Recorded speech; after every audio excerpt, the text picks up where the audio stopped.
Reflections, want to support this channel? Check out my merch shop on Etsy. I have a lot of cool stuff.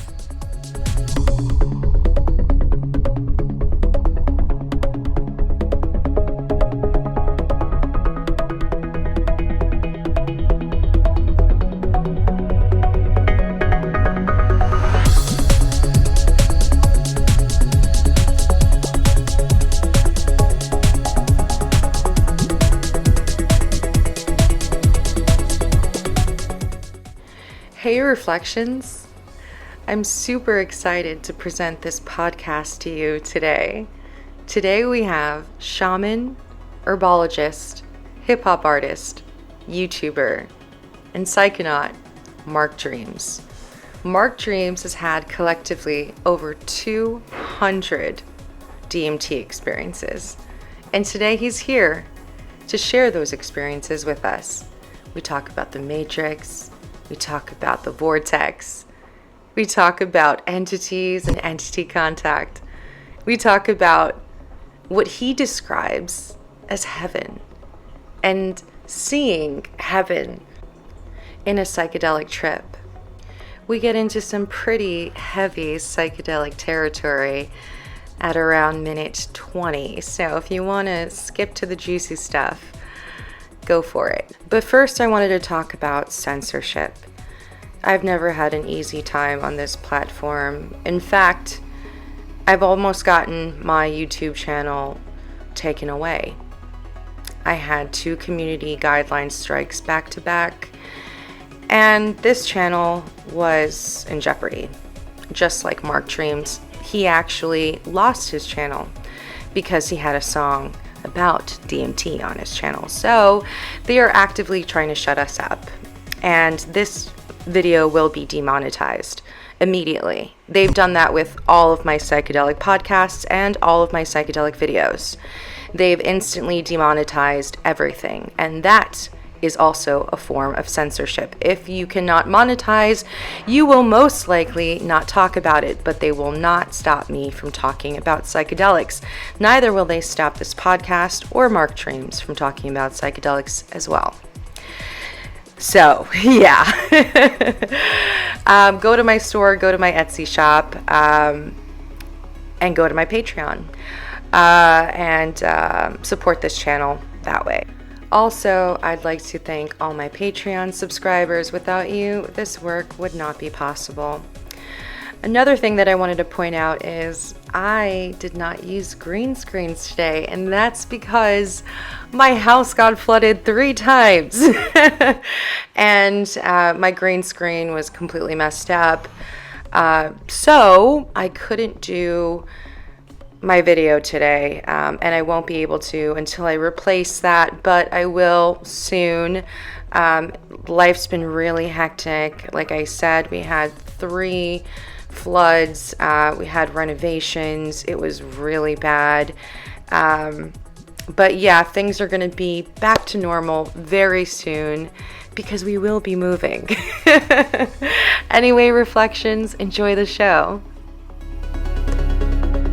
I had to take a break from the psychedelic stuff for a while. Like, I bounced back from like entrepreneur things, to psychedelic things, to science things like quantum physics. I'm really trying to get into that. I try to bounce back because it does get intense just going into the psychedelic knowledge. You can go down a bunch of rabbit holes, learn a bunch of knowledge from other people, and get everyone else's perspective, and it's awesome. But sometimes it gets overwhelming. So that's why I take a break and sometimes maybe watch some vloggers or yeah. But I feel like that is still being woke in a way, because it's being human. We have this weird thing with being woke. Yeah, it's being human, and a lot of people forget that they are human first, everything second. Everyone wants to be completely, let's transcend the human realm and let's go to the 5th dimension. But you do that when you die, don't you? Right. It's great that we know this, right? It's great that we have the knowledge and that we're gaining the knowledge and from the collective, and we're all learning about 5th dimensional knowledge and about these things. But we can't forget that we're still in a physical vessel. We're still here.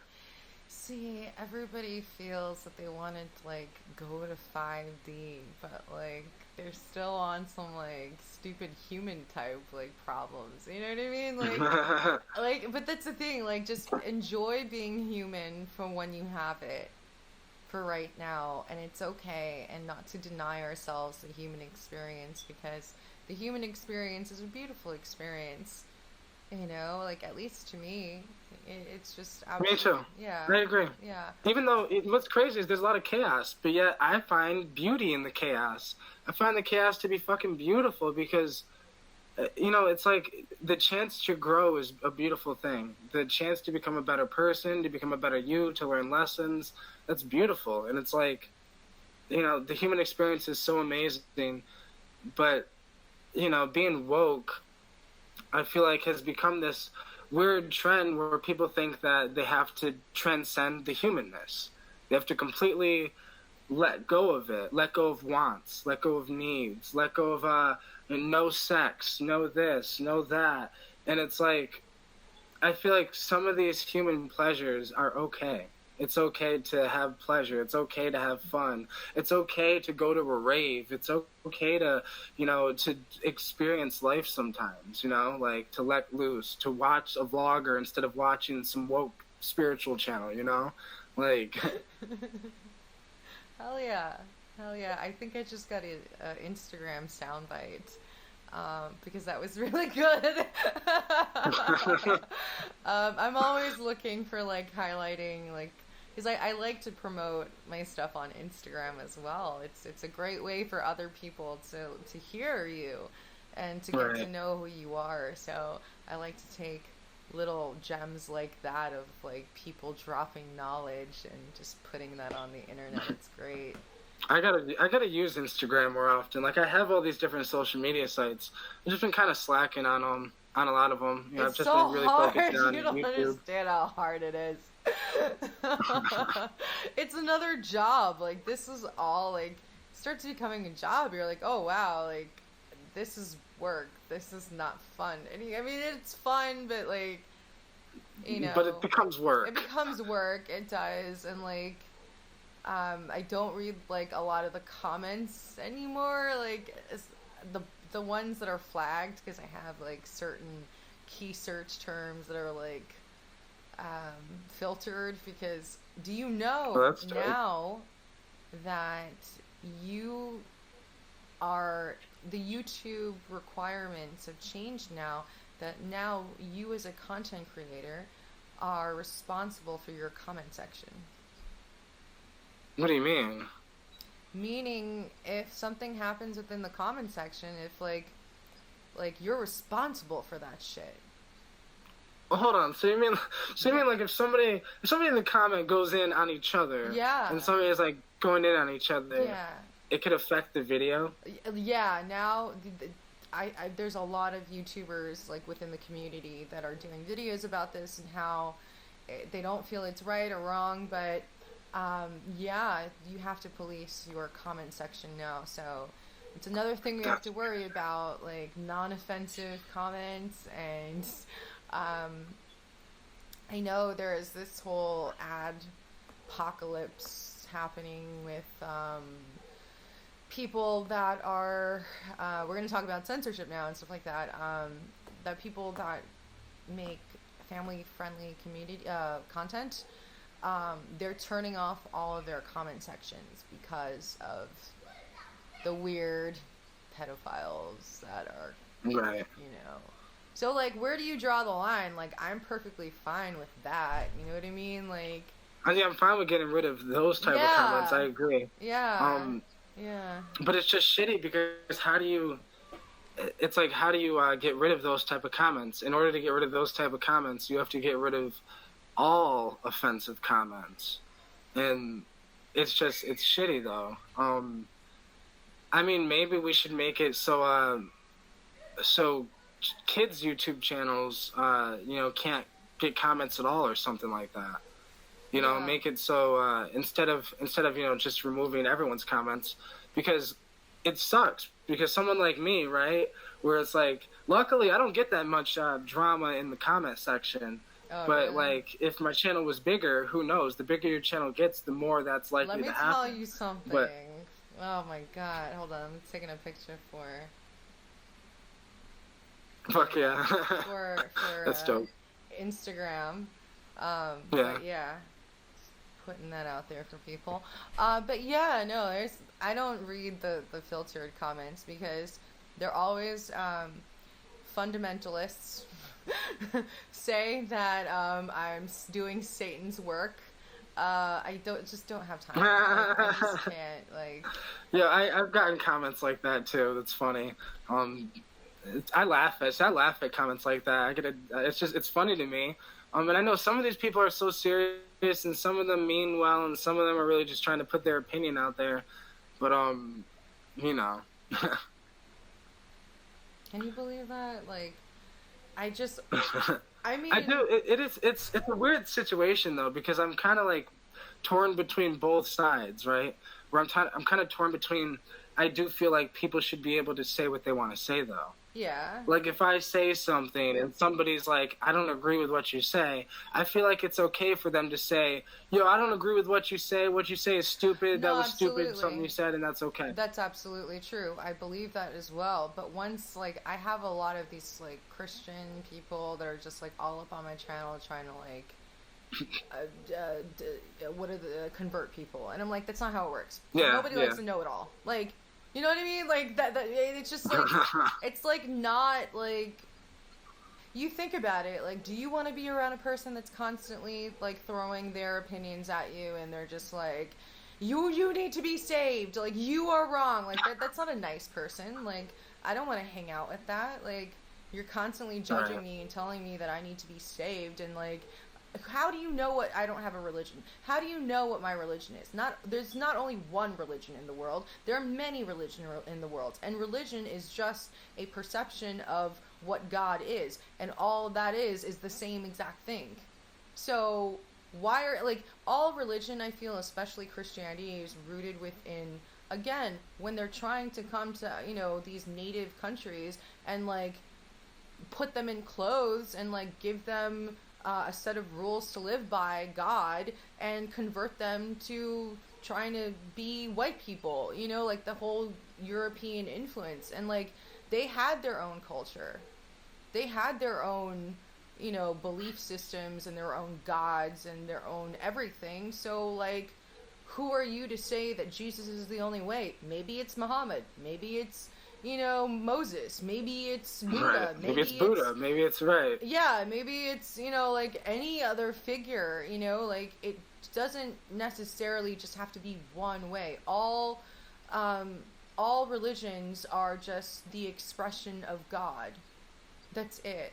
Yeah. And they're all different expressions of God. So for you to say in my comment section that I need to be saved constantly in every single video without even knowing that, yes, I had a freaking Virgin Mary contact dream. Like, that's what I mean. All these are interdimensional entities.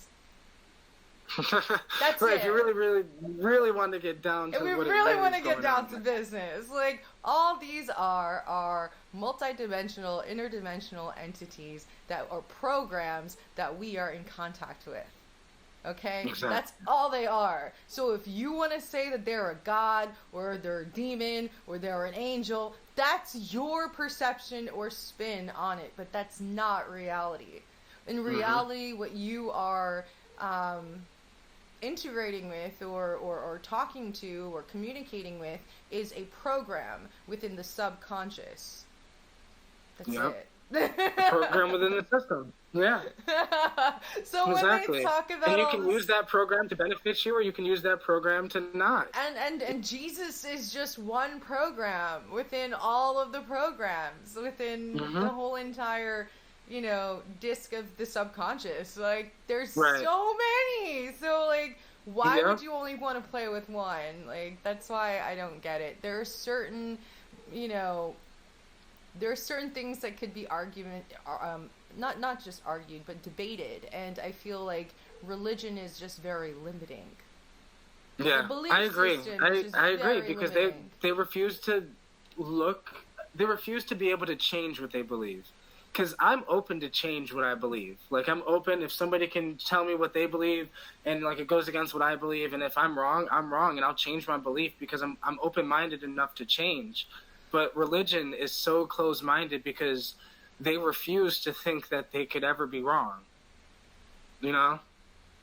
That's why I don't like religion, because it's like it's tethered to one idea. And you can't change that idea because it's in the text. Absolutely. And it says not to question your faith. It says not to question anything like that. So, again, it's just like, it's a very dangerous thing, because then you have, it's a program. You're literally mind control. I love the way all these people that, watch these conspiratorial mind control videos can't believe that religion is mind control. Religion is a state institution. It is a corporation. Yeah, exactly. And like people, and it's like, it's so crazy because religion has us all, it has the whole world brainwashed, because most of the world is religious, but most of the world, it's just following an old program.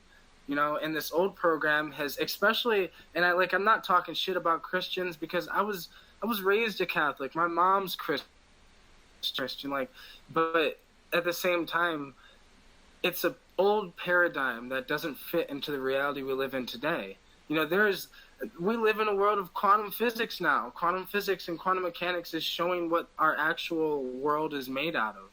And as it's getting to show what our actual world is made out of, our DNA, all this information is now available that puts into question a lot of the information from the Bible, a lot of the information from the old text. So it's like,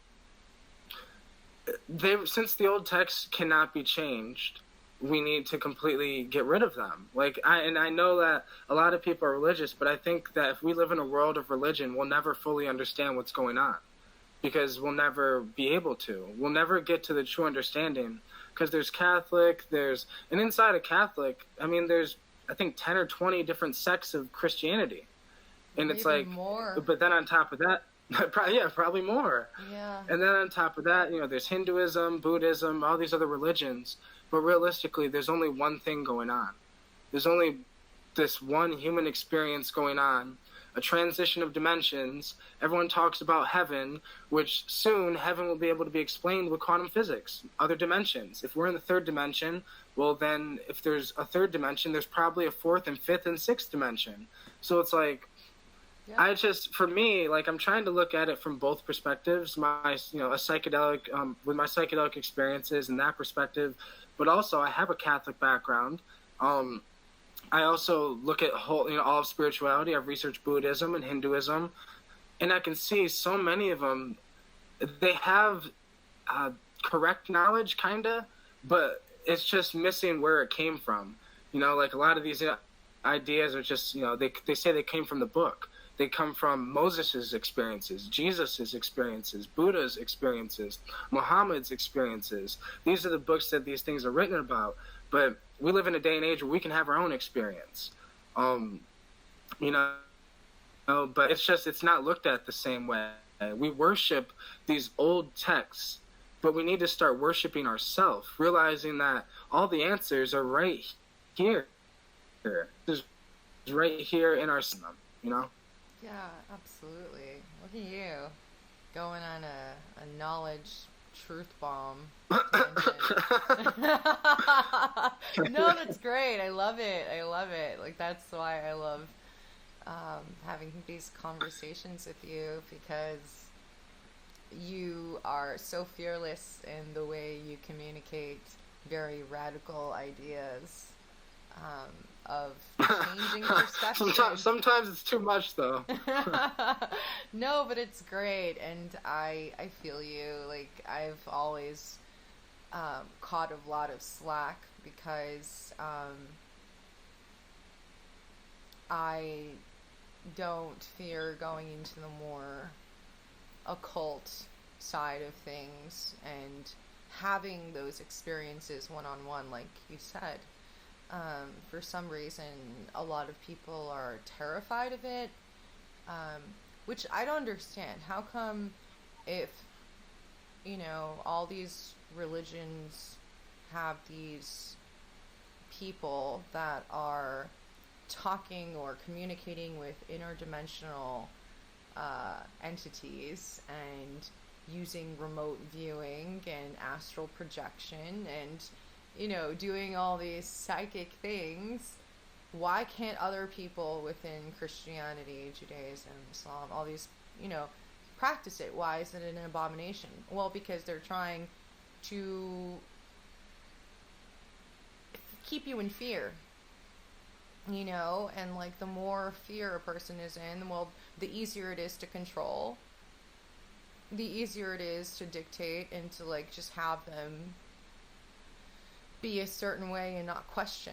And like I just find it's like when you push those buttons, people are very reactive, very reactive, and like very angry at you, like how dare you, never wanting to talk to you again.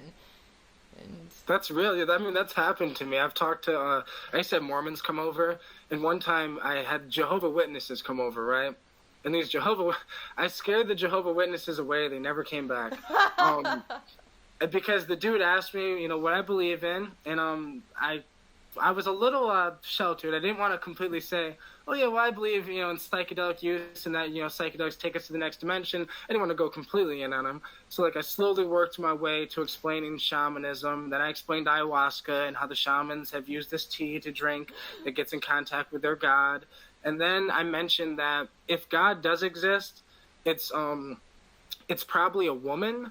It's probably a woman's type energy. It's probably a female energy. But then I said, if anything, it's probably not a gender base. It's probably past that. yeah. And then the dude just looked at me and he was like, so if you did believe in God, you think it'd be a woman? Why would you think it'd be a woman? Or a hermaphrodite.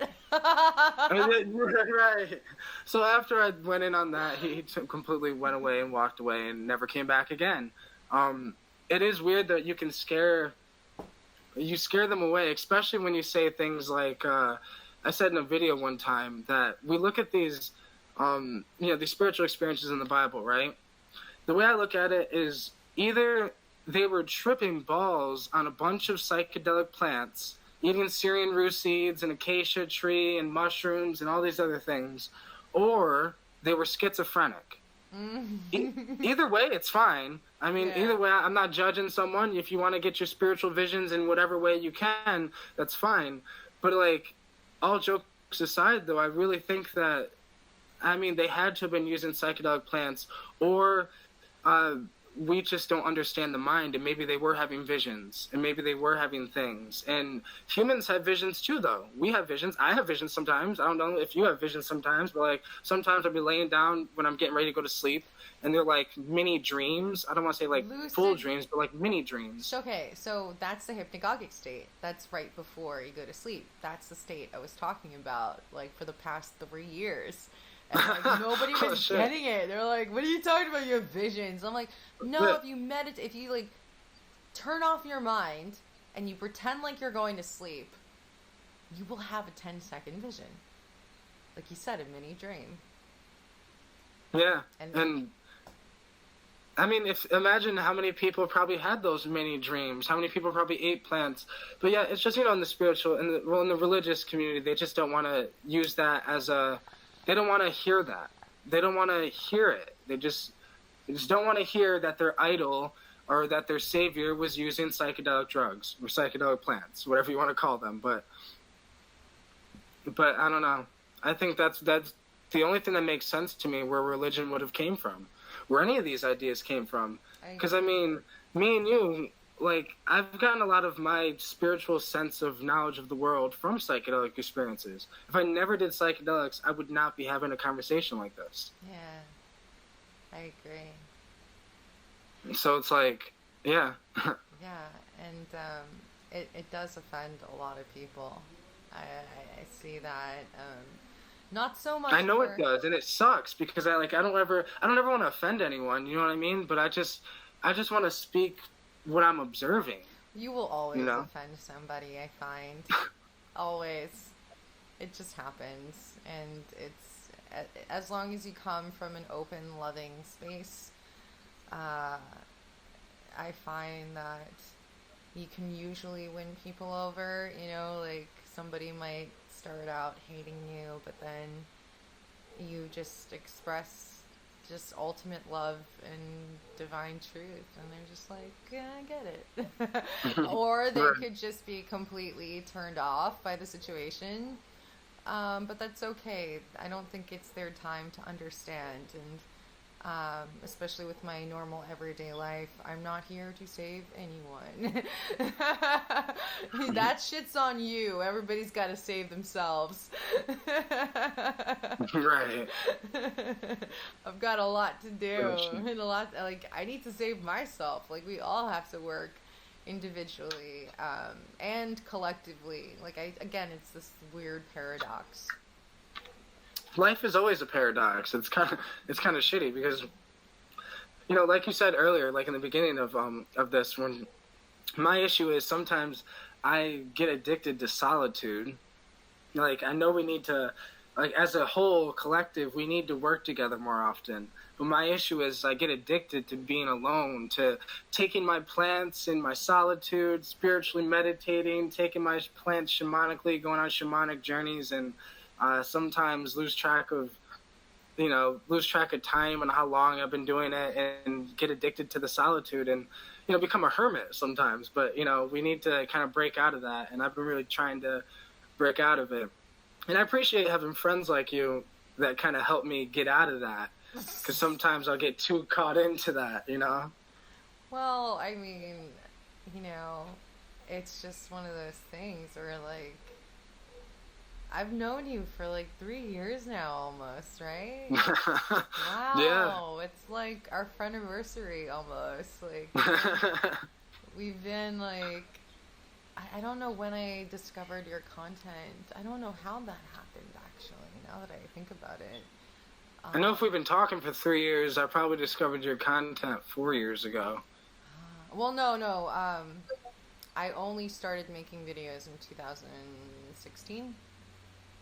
So, Yeah, okay, so 3 years ago. Then I must have discovered your content like right as you started your channel then. yeah, yeah. Because I don't think you had many. I don't think you had many videos when I discovered your content. And also, you were the first person I ever heard talk about Ormus.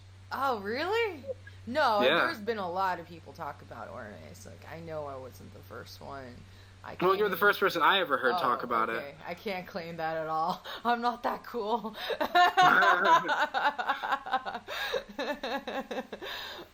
But yeah, yeah. So like, I just listen. I know how tough everything is.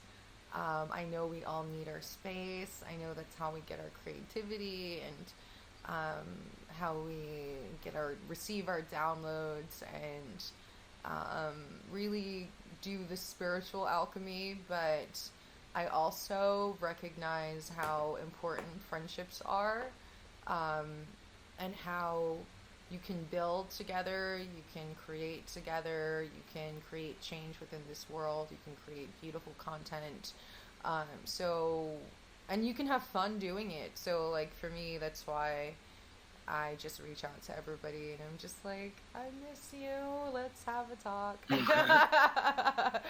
Right.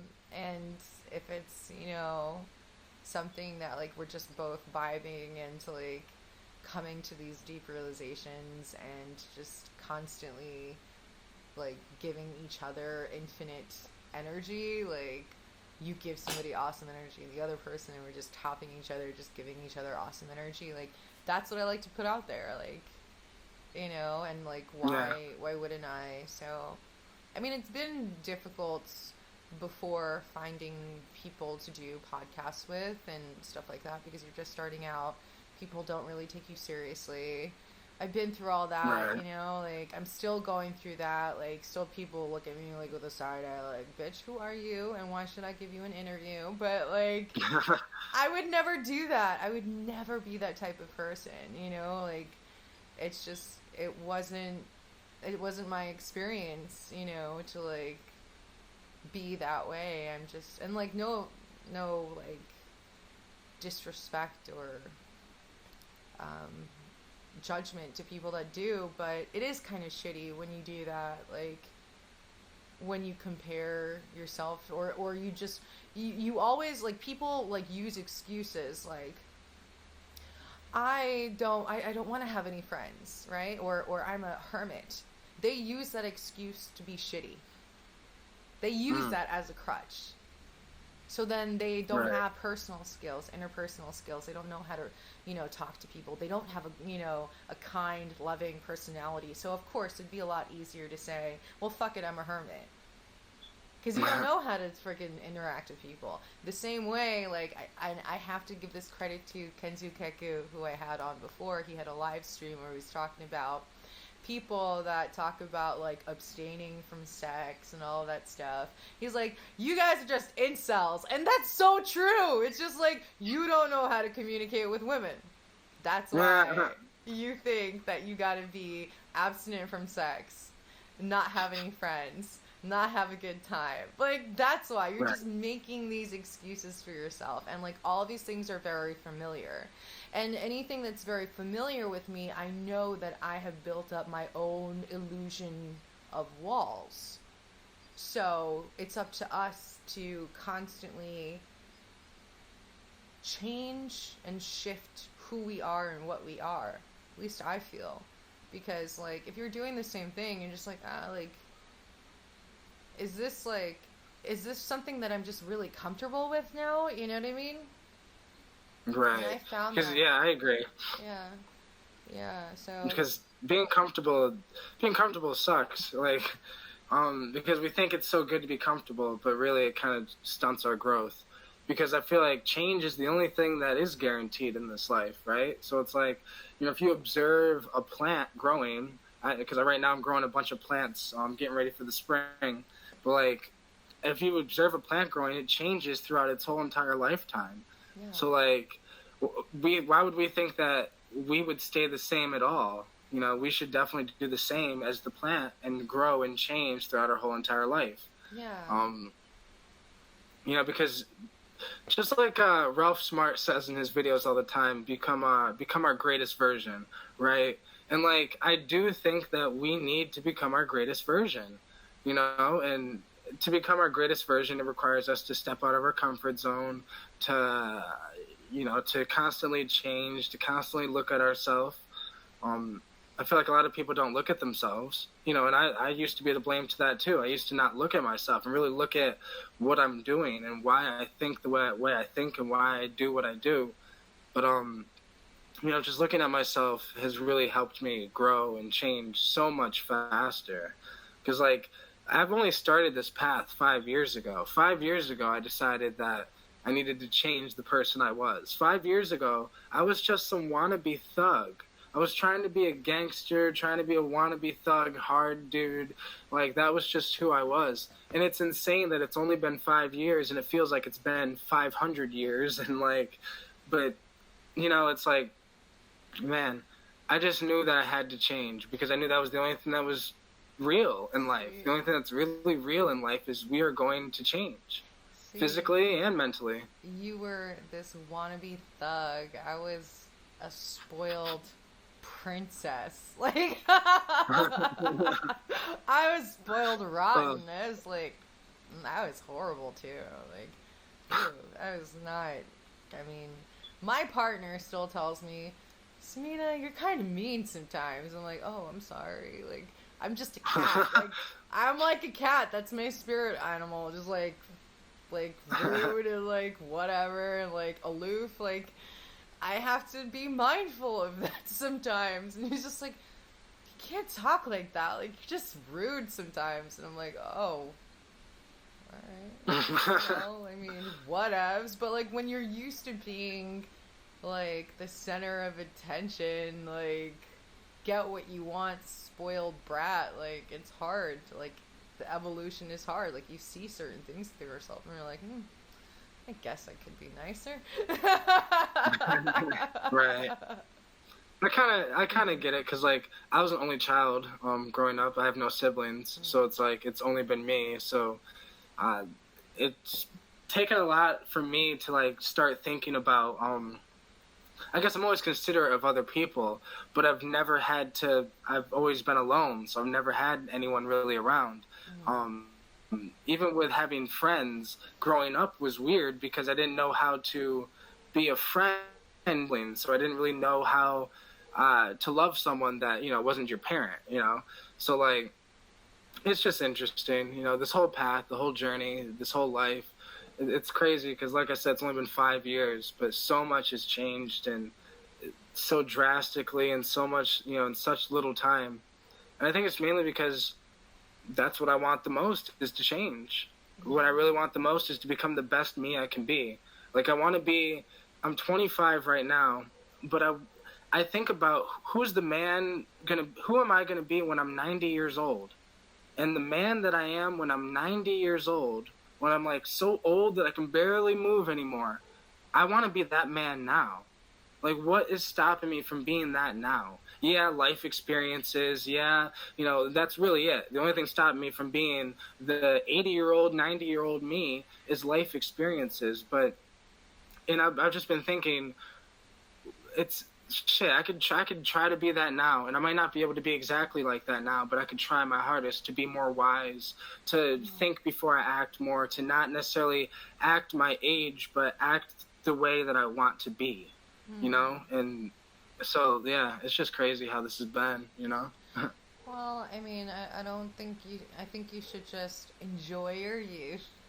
I tell everybody, because I'm 32 now, and oh my gosh, I started my spiritual journey when I was 26, 27. So like I was very young and I was very wise, and the older I get, the more childlike I become, and I'm just holding on to that youth through, well, eating good, taking Ormus, drinking good water that's filtered through salts, taking care of your body with yoga, whatever practice that you do, and also keeping your mind young with psychedelic music and the rave scene. So, like, you know what I mean? Like, you can always, I find, like, I still, when I see people that follow me that are younger and they're like 20, 21, I'm like, oh, wow, like,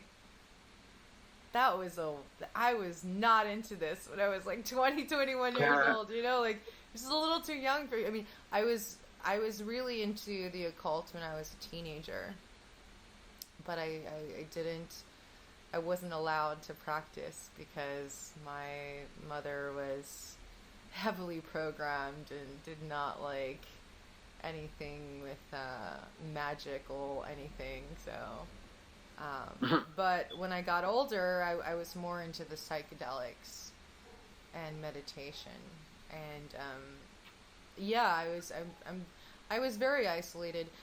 Somebody that is close to me had said that they wanted to start something. They wanted to start an online community or a business, and they wanted to put themselves out there, but they're too scared. And they feel that if they hang out with other people that are motivated, they'll get motivated. As a person that doesn't have anybody around, that doesn't have a lot of exterior validation from, throngs of fans and all of this stuff, what makes you, or what motivates you to put yourself out there and to have confidence, and to just go with it? Because a lot of people are starting and they're very afraid to take the next step. For me, I guess what really, I don't let other people's judgments get to me at all, right? Like, I don't even think about it.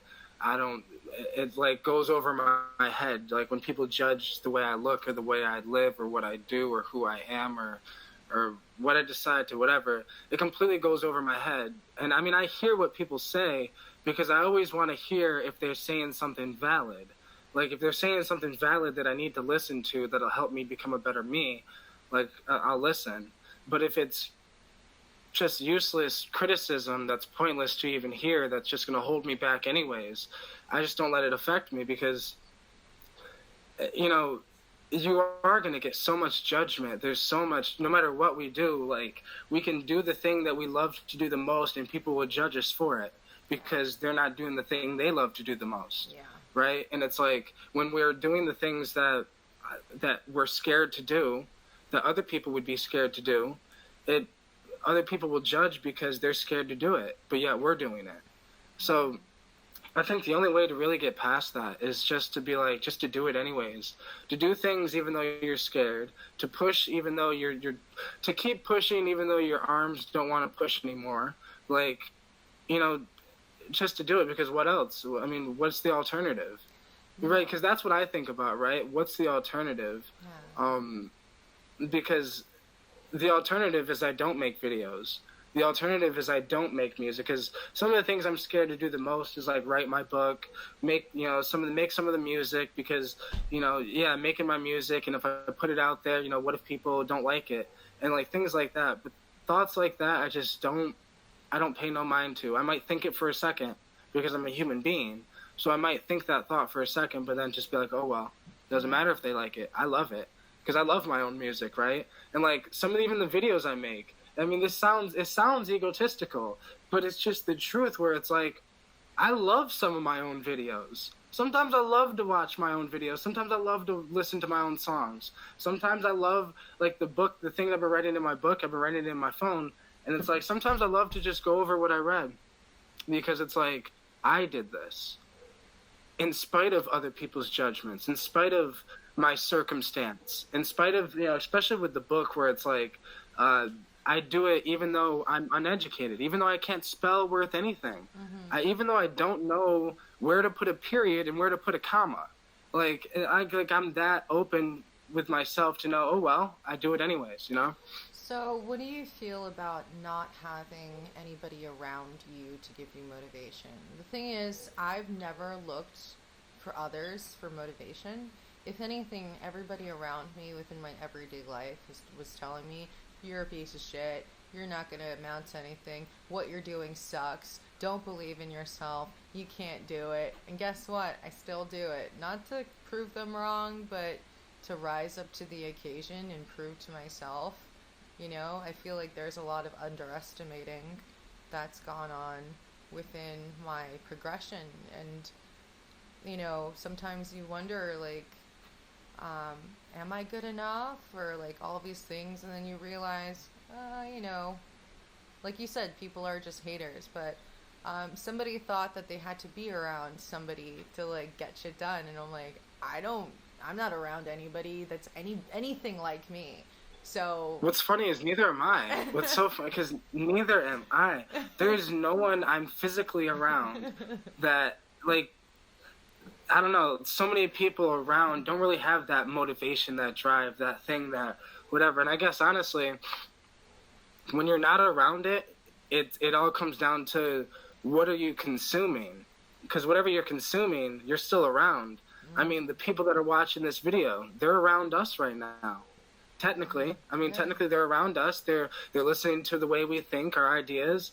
And if that's what I do, honestly, like, to be honest, I do have a morning routine. I like listening to people like Ed Milet. I like listening to people like Tom Bilyeu, Evan Carmichael. Like, these are entrepreneur things, but like even listening to people like Terrence McKenna, Ellen Watts. Like, if you can surround yourself with these people all day long. I mean, you can surround yourself with Terrence McKenna has probably 2 weeks worth of, if you could sit down and listen to Terrence McKenna for 2 weeks straight, and it'd be a new thing he would say for 2 weeks straight, because there's so much recorded, documented things that he said. So I feel like with me, because I'm not around people physically, I surround myself digitally around with greatness. Like, I surround myself with greatness, and it's like I'll become great. It's like what you consume, you'll slowly become. That old saying that you become the percentage of the people around you, that is now in effect with what you're consuming online. So you become a percentage of the 5 most viewed people you watch on YouTube. Like, so if you watch a specific 5 type of people on YouTube, you will start to think like those 5 people on YouTube. You'll start to embody the way that they think.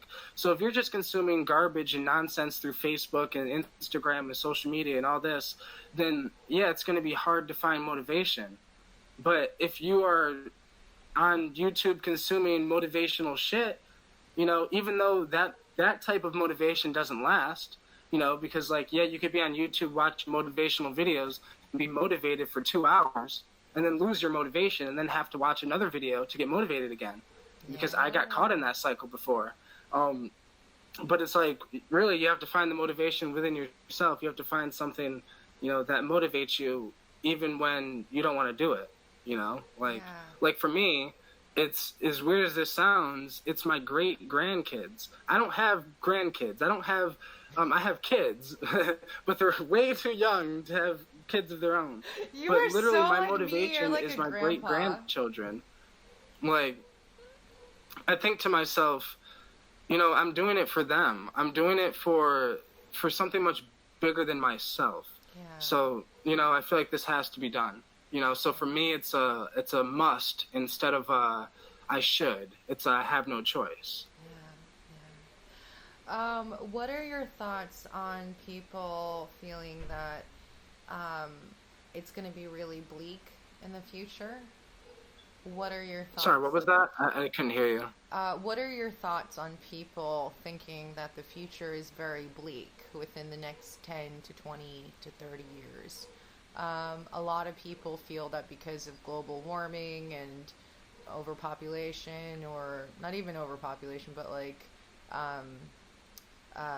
garbage, like all of the junk that we consume and all of the garbage that we make, and we're just, not really taking care of the earth, and the world is going to change, and the resources, or some people, I don't think, resources will be gone, but like because of the sun and because of the temperature and all of that stuff, it's going to be hard to grow food and everything. What are your thoughts on that? Do you think that there's going to be a good future for our children, or do you think that we could change it? Do you think that we're working to change it, or do you think it's just like shit's going to be horrible? Like, what are your thoughts on that? So I think that what we do now will affect the future. So I think that our problems will just get passed to our kids and our grandkids and our great grandkids until the problems keep building up and keep getting worse. But what I think's going on, though, I do think technology is going to help.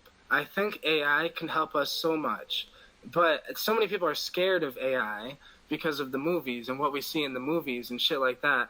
But I think really what's scared of AI is our ego. What's scared of AI is our old behaviors that we continuously do that keeps fucking the world up. Because, why are we scared of AI? We're scared of AI because we're scared it's going to kill us. It's going to take us over. But why would it do that? It would do that because we're fucking the world up. That's why it would do that. So if we're the bad people in the situation, then yeah, maybe maybe the AI might need to do that. But also, I think that we might wake up before that. For me, I've been realizing that it is what is, and like my opinion on what I want to happen, it doesn't really matter, because whether I want technology here or whether I want, because technology can get rid of the pollution with the ocean, with the pollution with plastic, things like that, that the problems that humans are too power hungry about to solve. Mm-hmm. Because the only reason we have all these problems that are not solved is because it doesn't benefit them with profit. Yeah. It doesn't benefit their pockets. If it benefited their pockets, the oceans would be clean. Yes. But instead, it takes money out of their pockets. That's why the oceans aren't clean. We are such intelligent beings that have the resources to fix the problems that we're causing. We're just so focused on the dumb shit. We're so focused on, everyone says, war is necessary. No, war is not necessary. War is necessary to the immature human race that we are. We're like immature little children that are running this world, and we don't get it. We don't really get what's going on. And I think that technology is going to help us get it. I think right now we're in an infant stage where the technology is like it's kind of doing a little bit of both, fucking us up and helping us out. Because people are now consumed with social media and all the nonsense in social media. But social media is just one form of technology. Yeah. And I feel like that is really what the future has in store for. Because when I think about the future, that's what I think is technology. Yeah. What I think about is quantum computers. How we're on a normal old school computer. Like, that's how I'm recording this right now. But there's going to be quantum computers in the next 100 years. Yes. There's going to be, right now we have music inside of our phones, right? First music was on a vinyl record. Then music was on an 8-track. Then music was on a cassette tape. Then music was on a CD. Then music was on an MP3 player. Now music's on our phones. And pretty soon, music's going to be on the quantum computer. We have MP3s. We're going to have quantum PC. I don't freaking know what they're going to call it, but I know that pretty soon everything will be so digitalized. So I think that right now we're in a lot of chaos. But I almost think that it's meant to happen because it's the last chance we get to be chaotic. This might be the last chance the human race gets to be infant little monkeys. Because when we start to merge with technology, when we are, Elon Musk just made, he's working on a company where he's creating a chip that can be implanted in the human mind that'll basically connect us all to an internet. So we're all interfacing on our own type of internet. And a lot of people are scared of these technologies. Yeah. But I just think that, I don't know. But I think that things are going to happen whether we like it or not. It doesn't matter how scared we are. Yeah. We're going to be connected with a computer chip. It's going to happen. It's just like our grandparents are scared of this technology we're using now. I mean, they were scared of the TV. They were scared of color television when it came out. Here's the thing. I watched this Go, Go, the game, the Chinese checkers game. I watched this documentary. It was the Go documentary, and this super intelligent Asian guy said, if God was anything, God would be a supercomputer. God would be, this like super intelligent being that knows everything before it happens. Like, it would be just this very, very, very smart computer. And I thought about it, like, within these psychedelic states, like the self-transforming machine elves that you see, those are like showing us like essentially what we are, because we are all self-transforming machines, right? Like, don't you feel that to a degree? Like, it's just showing you in essence what you are. Like, subatomically, you're made out of these particles, and like, you're just built off of this chemistry, like, of these fluctuating chemicals, and you start to realize that this whole entire experience is illusory. Like, it's not real, because it's all, again, vibrating, just like these little dots. And then, like, you look at the computer and you see the pixels, and you see, and like, it blows my mind, because I put everything together, and like, when you can't think too hard because your brain's gonna crack, like, when you get into those like really psychedelic deep states, you're like, I can't think anymore, like, this is too much, I'm gonna lose it. Yeah, that's why I still haven't taken any psychedelics for a while. I'm still having. It's been a while for me too. Like, it's been weirdly a while. I usually don't. I remember I was doing the psychedelics every like equinox, every like that's right. First of spring, first of summer, things like that. But I haven't done that in like 8 months. So I remember that the last time we talked, it was for your channel. But the reason why I didn't use the footage is because it was like a small screen and a large screen, like, because I didn't have the paid version of what you were using. So we didn't talk about this, but I want to talk about this now. Because we've been going on for quite some time. I don't know if you're tired already. But I did want to, because you've done DMT, like the last time I saw you, or I talked to you. We just didn't talk about it on this channel. Do you want to talk if you're not exhausted. Yeah, that's fine. And it's kind of shitty because I hate dreaming. Like, I smoke every night right before I go to bed because it stops me from dreaming. And if I have, like, I don't like to dream at night. If I dream, like, if I remember my dreams, they're usually nightmares for some reason. And it's been like this since I was, like, 5 years old. Damn, that sucks. That must suck. Yeah, no, I don't know. What? It's shitty because, and then when I do dream, I feel like I'm running around in my dream all night, and then I'm running around all day in my waking life, and then I feel like I'm not rested at all. Okay, I could see that. I could see that. For me, do I get tired? No, not really. But I understand what you're saying. They're not nightmares, but they could just be these repetitive things you do. Like, I was astral traveling to a casino in the mountains in, like, the Swiss Alps or something. And I was just, like, looking over the ledge, and I was scared. But I'm like, bitch, why are you scared? You just astral traveled here? Like, what is... Like, I don't think... Like, that's the thing. I don't think in my dreams as much as I would like to. I Me don't neither. have I as agree. much Because if I did, I control. feel like I'd be fine with dreaming. Yeah. I mean, I could think a little bit, but not too much. But anyway, yeah, I wanted to talk about your DMT My DMT. experiences because I know that we haven't really talked about them on this channel, and you're definitely part of the Quantum Collective. So I haven't really talked about my DMT experiences on my normal channel recently either. Because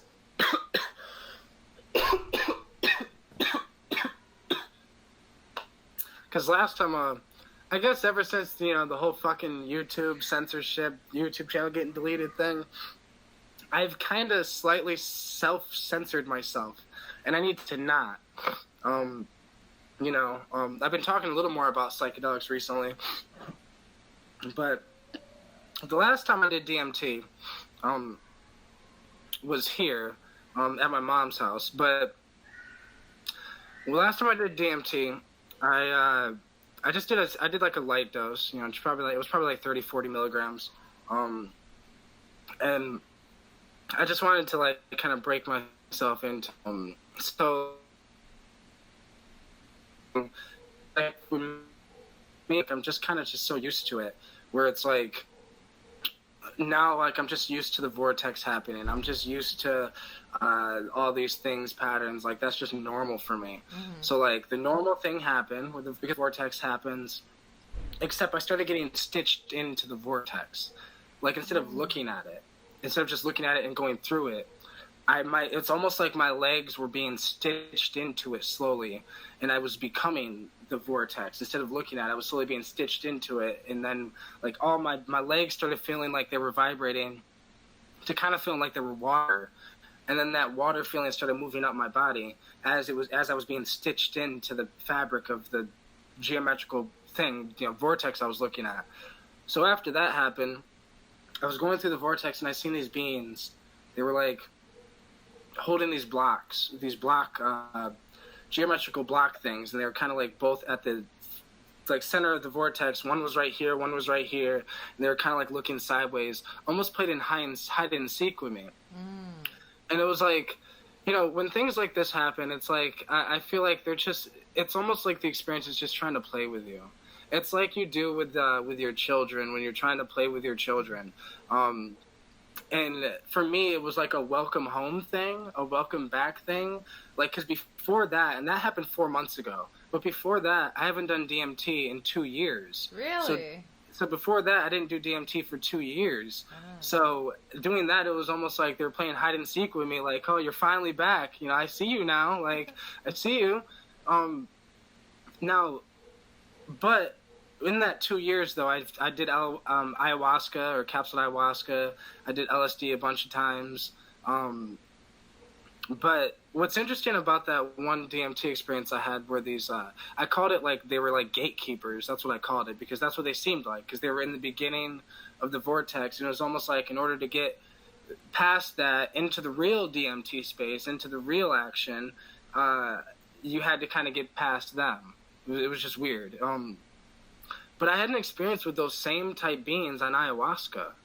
So my capsule ayahuasca experience is a lot more interesting because ayahuasca is a little more slow. It's different because I've had hundreds of smoked DMT experiences, but I've only had 2 capsulized ayahuasca experiences, and they're different. They're different than regular DMT. It's different than just like a lot of people say ayahuasca is a slowed down DMT trip, and I mean, yeah, but it's different than just a slowed down DMT trip. It's not just. It has a completely different vibe. It's more about your life, about how you feel, about who you are, about there's more of a feminine energy to it. That's why a lot of people say Mother Ayahuasca, because there is this feminine spiritual energy with the ayahuasca experience itself. And so for my capsulized ayahuasca experience, if you don't mind, I'm just going to go through it real quick. Yeah. So for my capsulized ayahuasca experience, I took 100 milligrams of DMT. First, we took 3 grams of Syrian root seeds. 30 minutes later, I took 100 milligrams of DMT. And I started feeling like a cold feeling, kind of like the MDMA cold chill feeling. Like, you know, like you get the cold chill feeling on MDMA. Yeah. So it's kind of like that. But then it just came from like the chest and started moving up my head. And I started feeling sedated, so I laid on the ground. I started noticing the visuals. Like, nobody ever really talks about ayahuasca visuals because they usually take it in a shamanic spiritual setting. But, like, what I noticed is the ayahuasca visuals were basically, they looked like mushroom visuals, just more feminine. If mushroom visuals, like, when I see faces on mushrooms, they look like masculine faces. When I see faces on ayahuasca, they look like feminine faces. Like I was seeing faces in the designs in the ceiling type shit. So as that started happening, I just decided to put a blindfold on and close my eyes. As I was laying there, I started feeling like water. That water feeling comes over you. And then I started feeling like the floor sunk in. So then blindfold on, it's like I was laying on the floor, and then all of a sudden the floor sunk in and became an ocean. And the floor became an ocean. And it was almost like, just like if you are swimming in the Arctic and you accidentally fall under the ice and you try to get up but you can't because the ice is right there. That's what was happening to me. And it was like, for a second I couldn't breathe, and for a brief second I freaked out for a second because I started thinking like, fuck, like I was in my friend's living room, now like I feel like I'm in an ocean, I can't breathe, I'm underwater, what's going on, fuck. And then in my head I started thinking to myself, you know what's going on, let go, stop fighting, just go with it. And then I started hearing this voice in the background. For a long time, for the whole, like, for half of the experience, I thought the voice was just me talking to me. Like, because it sounded like, sometimes it sounded like my own voice. But then it was like, if my voice in my head is right here, it sounded like it was in the distance. Yeah. And then it sounded more like a feminine voice. And she started giving me the most insane therapeutic session I've ever had. The most beautiful therapy session I've ever had. Like, where I just sat there and, you know, and this all happened while I was like under this water thing. I still couldn't breathe. And even though that couldn't breathe for a second, it only was for a second, it was like I had so much time to evaluate my life, evaluate how I feel, what's going on, why is it uncomfortable for me? Why am I uncomfortable? You know, why am I sad about this? Why am I sad about that? Why did you treat this person like this? Why did you get in an argument with your girlfriend a month ago? Why did you, like, all this shit? And then the most insane therapy session, then boom, I just broke through. And then all of a sudden I wasn't in this ocean anymore. I could breathe again. And then the psychedelic visuals finally started behind the eyes. But it slowly, like, it took 15 minutes for one visual to slowly form. Like, you could see the colors in the side view, but it took like 15 minutes for the visuals to slowly form. And then the vortex started forming together, like the DMT vortex. But it was weird because I could see every little light beam or light whatever that made the vortex slowly start to stack up, like somebody was building a bridge. Like, you could see every brick that it took to build a bridge. You could see every little light, particle of light that it took to build the vortex. And slowly you started slowly going through it. DMT shoots you through this thing like warp speed, but I was going through it so slow that I could slowly see every part of it being built. Then I seen a snake made of light, slither out of my side view, and like come in the front view with me. Then I started flashing through this vortex. Like all of a sudden, I'm no longer in there. Like I'm flashed, I'm somewhere else, type shit. And then I started seeing this visual of, I guess the only way I can describe it is like the Father, the Holy Ghost, the Father, the Mother, and the Son, like that old Christian saying that they say, because that's what it looked like I was seeing. All of a sudden, I was in the DMT space with like geometrical patterns or walls that are made of geometrical patterns or whatever. But up above, it looked like a funnel, and then it like came small right here. But like up, you can see like what most people would describe as heaven. Most people would describe it as heaven. There was like, you could see the city of light in the distance, the light beams, the love, the this, that, and I don't know, it's just, you were reminded of this place when you could see this place. You were just reminded of what this place was. Like you've been there, you've been there for an eternity. Somehow you know these beings that you're seeing, even though you can't remember how you know them. But as that happened, it slowly, the tunnel formed into the Father. So like a head formed, and then the head split. Like, I don't know if you've ever seen Spangle, like heard of Spangles, and seen their album cover, and seen how their album cover, like the head is like split, like into like 3 different eyes, like it's splitting. That kind of happened, but like it was the Father's head, then the Mother, then the Son, and then the whole isness of the life dimension, the whatever. And it was like a metaphor for, I feel like, that we are all tunneling down from this thing, from this fucking place, thing, whatever. It's all being tunneled down from the Father, the male consciousness, the female consciousness, and the child of them, whatever that child was. And then the visuals slowly started to end. I had to take a piss, so like I had to get up and go pee, and I couldn't get back to that place after that. But like, and that was like the last impactive psychedelic experience that I've had, you know. I just saw all of your tattoos, and so I was like, what? I love them. They're all molecules everywhere. What? You're so cool. Well, yeah, I got psilocin here, DMT here. Yeah. What? You just blew my mind with that. Oh my God. Like, what? And that was on ayahuasca? Yeah, that was on capsuled ayahuasca, yeah. I've never done the liquid, but that was just with Cianru seeds and eating 100 milligrams of DMT. Wow. That's awesome. Yeah. And what have you, like, how did that, like, change your perception of everything?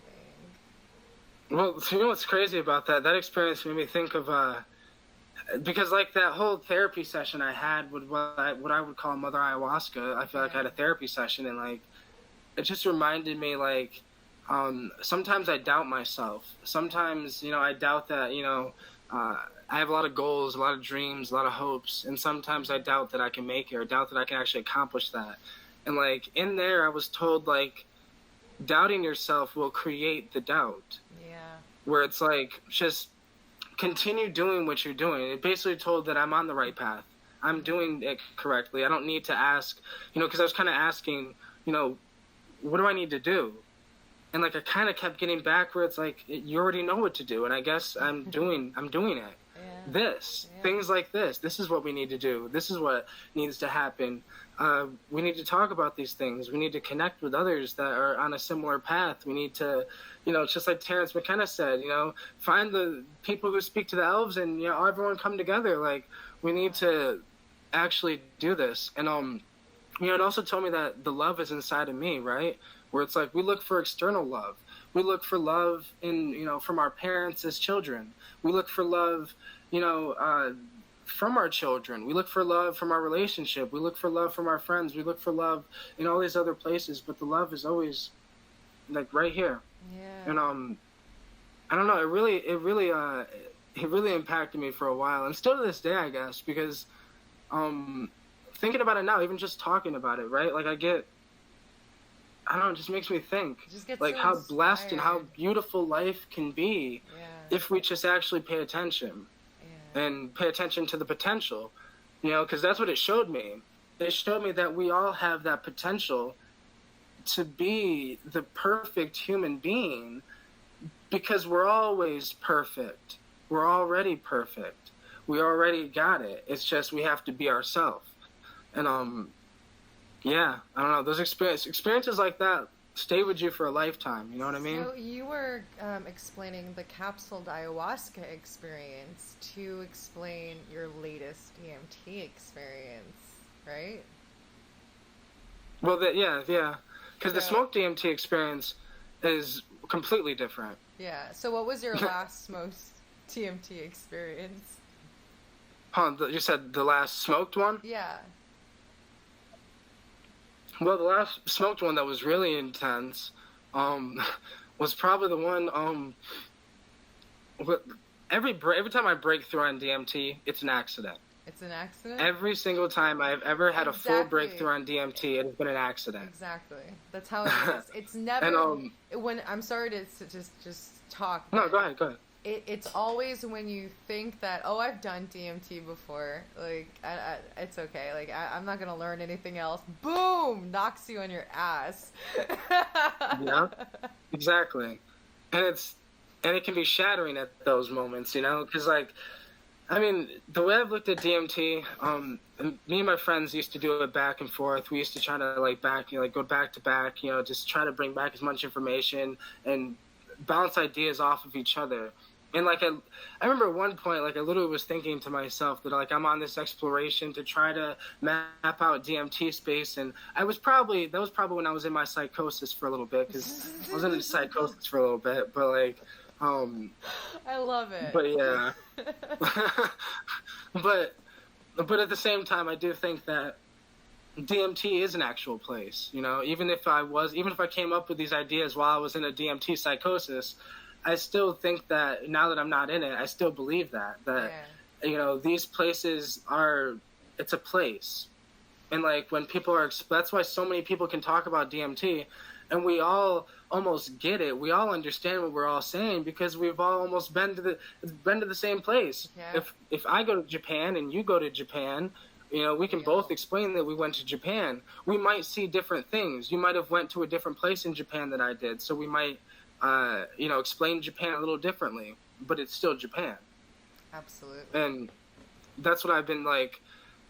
That's really what I did with DMT, and I guess why I don't smoke DMT that often anymore is because I feel like I did it too much too fast.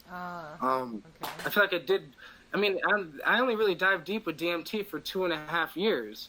And how many times in those 2.5 years have you done it? Oh, jeez. I don't even know. I lost count at like 200, but I mean, there's been like 300, probably like 400 since. I've had probably about 200 real breakthroughs, but I've probably had more not breakthroughs than actual breakthroughs. So like, I mean, I just grams of DMT in front of me, and I would just be like, what the fuck else am I gonna do but smoke it? Like, and I would just have friends come over. I remember those times I'd have DMT parties, and I don't recommend any of this, and I could talk about it now like it's, you know, and laugh about it, but like, if I was so uneducated back then that like I was able to do shit like this, because when you get educated on the substance, you're a little more hesitant to go balls deep like that, where you're just, I would just, you know, like just go in with it, have DMT parties, and it'd be the most quietest party you've ever heard. Like if you walked into one of the DMT parties, you'd be like, what the hell, is everyone like sleeping or something? Why the hell is it so quiet? Where's the music? Like the music's going on in our head. The light beams are singing to us. But like that's like, there would be times where I would just lose myself into it.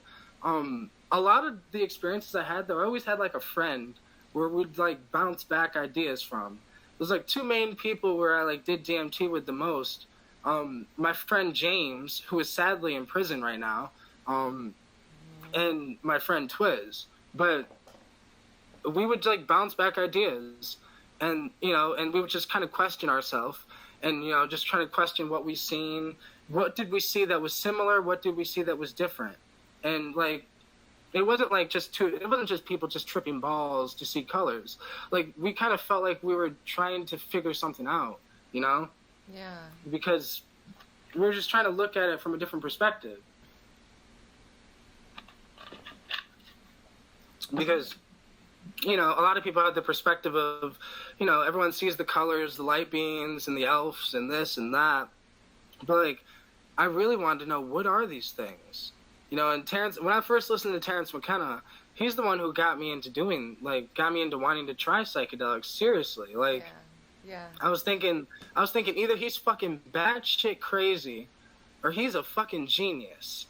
Because I would thought that one of the main reasons why I wanted to dive so deep with DMT is because I wanted to know, is this really what happens when you die? Is Terrence McKenna just bullshit? Is that just bullshit? Like, everyone's taught, like, it was kind of a trendy thing in 2014 when I started doing DMT. So it was like, everyone was talking about that time. The Spirit Molecule documentary kind of just came out. So everyone was talking about it. So I just want to know, well, what the hell's the hype about it? Like, it seems like it's bullshit. I kind of went down a path of not believing in God. So I was like, I was like, in my mind at that time of my life, I was like living a path of, like, to be completely honest, and like, I don't like to talk about it, but I started practicing Satanism. Because, like, I was a Catholic, and I lost faith in the Catholic, religion, and I was like, that's bullshit. And then I became a Satanism, thinking that I could join the Illuminati to become a famous rapper, thinking I could sell my soul. I thought that was fun. It's fucking hilarious now. But, like, I thought it was so serious, back then. But, like, then you do DMT, and you find out, a lot of that's bullshit. But then, yeah. It's so funny to talk about that shit now, though. Like, oh my gosh, so you want to be... Where's the Illuminati? Sign me up. Fuck yeah. Oh man. Yeah, like, you've definitely, like, since we've talked last time, like, you can tell the wisdom. I've done a lot of... You know what's so crazy? I feel like a lot of people talk about the psychedelics. You want to know what really I feel like has helped me more? What? The plants and herbs. Plants is... It's funny as it sounds. Plants like motherwort. Plants like blue lotus, white lotus. Plants like cannabis. Like, all of these plants, I feel like I use a lot more than I use psychedelics. Well, I use the lotus flower probably once or twice every 2 weeks. Yeah, the cannabis plant to me is definitely psychedelic. Right. I am in a whole other mind space when I'm high. I agree. Yeah, Cannabis is like a minor psychedelic. Yeah, it is. And so is the lotus. What I've noticed, and if you can get the lotus at a dose that actually works, because a lot of people can't get the lotus flower to work for them. I've tried like 10, 15 different types of extracts. And I've only found a couple that actually work for me. And I have to do really, really high doses. But when it works, it works. But I feel like these things aren't as visual.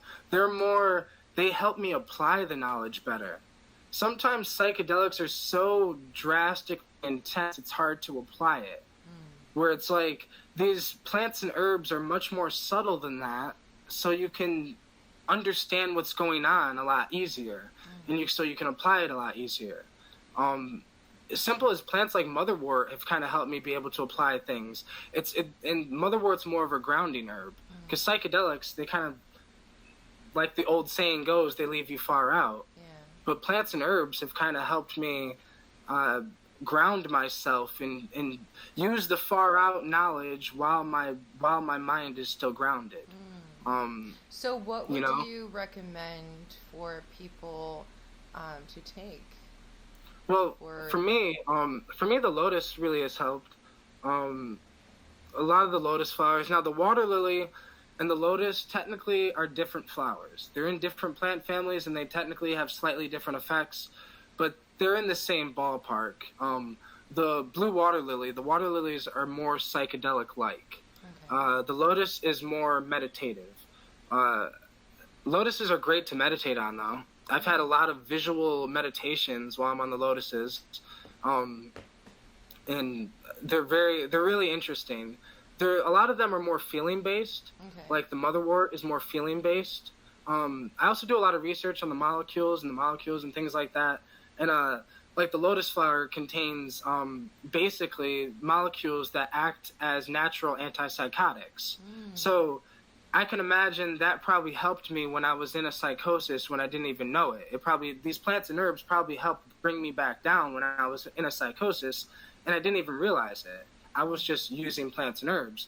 And this is before I realized, well, everything that the pharmaceutical companies, everything that Big Pharma uses to take people out of psychoses are antipsychotics, but they're a lot stronger antipsychotics.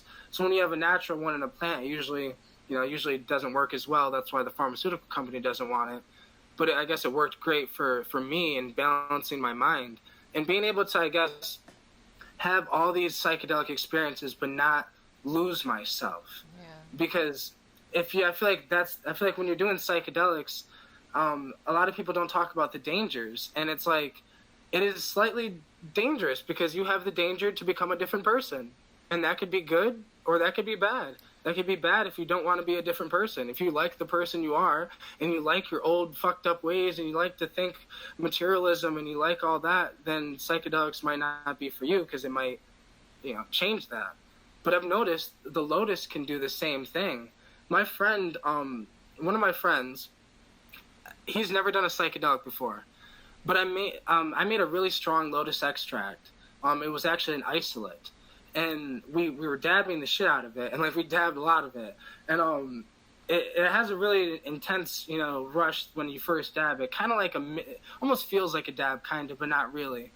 But what's weird is he started thinking psychedelic like, because when you're on that high of a dose of lotus, you're a little out of it. Yeah. You're a little more up. It's hard to explain, but you're like a little out of this dimension, a little out of your point of view of reality has switched. Your point of view on yourself has switched. So like I was able to see a similar reaction that psychedelics have in him when he's never done a psychedelic. And still to this day, that effect has affected him because he still to this day, he thinks differently. He questions more. He was so into politics like before that experience. Yeah. Like that's his like job. He works for a lot of campaign things. He worked on Hillary Clinton's campaign thing, and that's what it's kind of what he does. But he realized, he was like, that's all bullshit. He was like, man, everything I've been doing is bullshit. And I was like, damn, bro.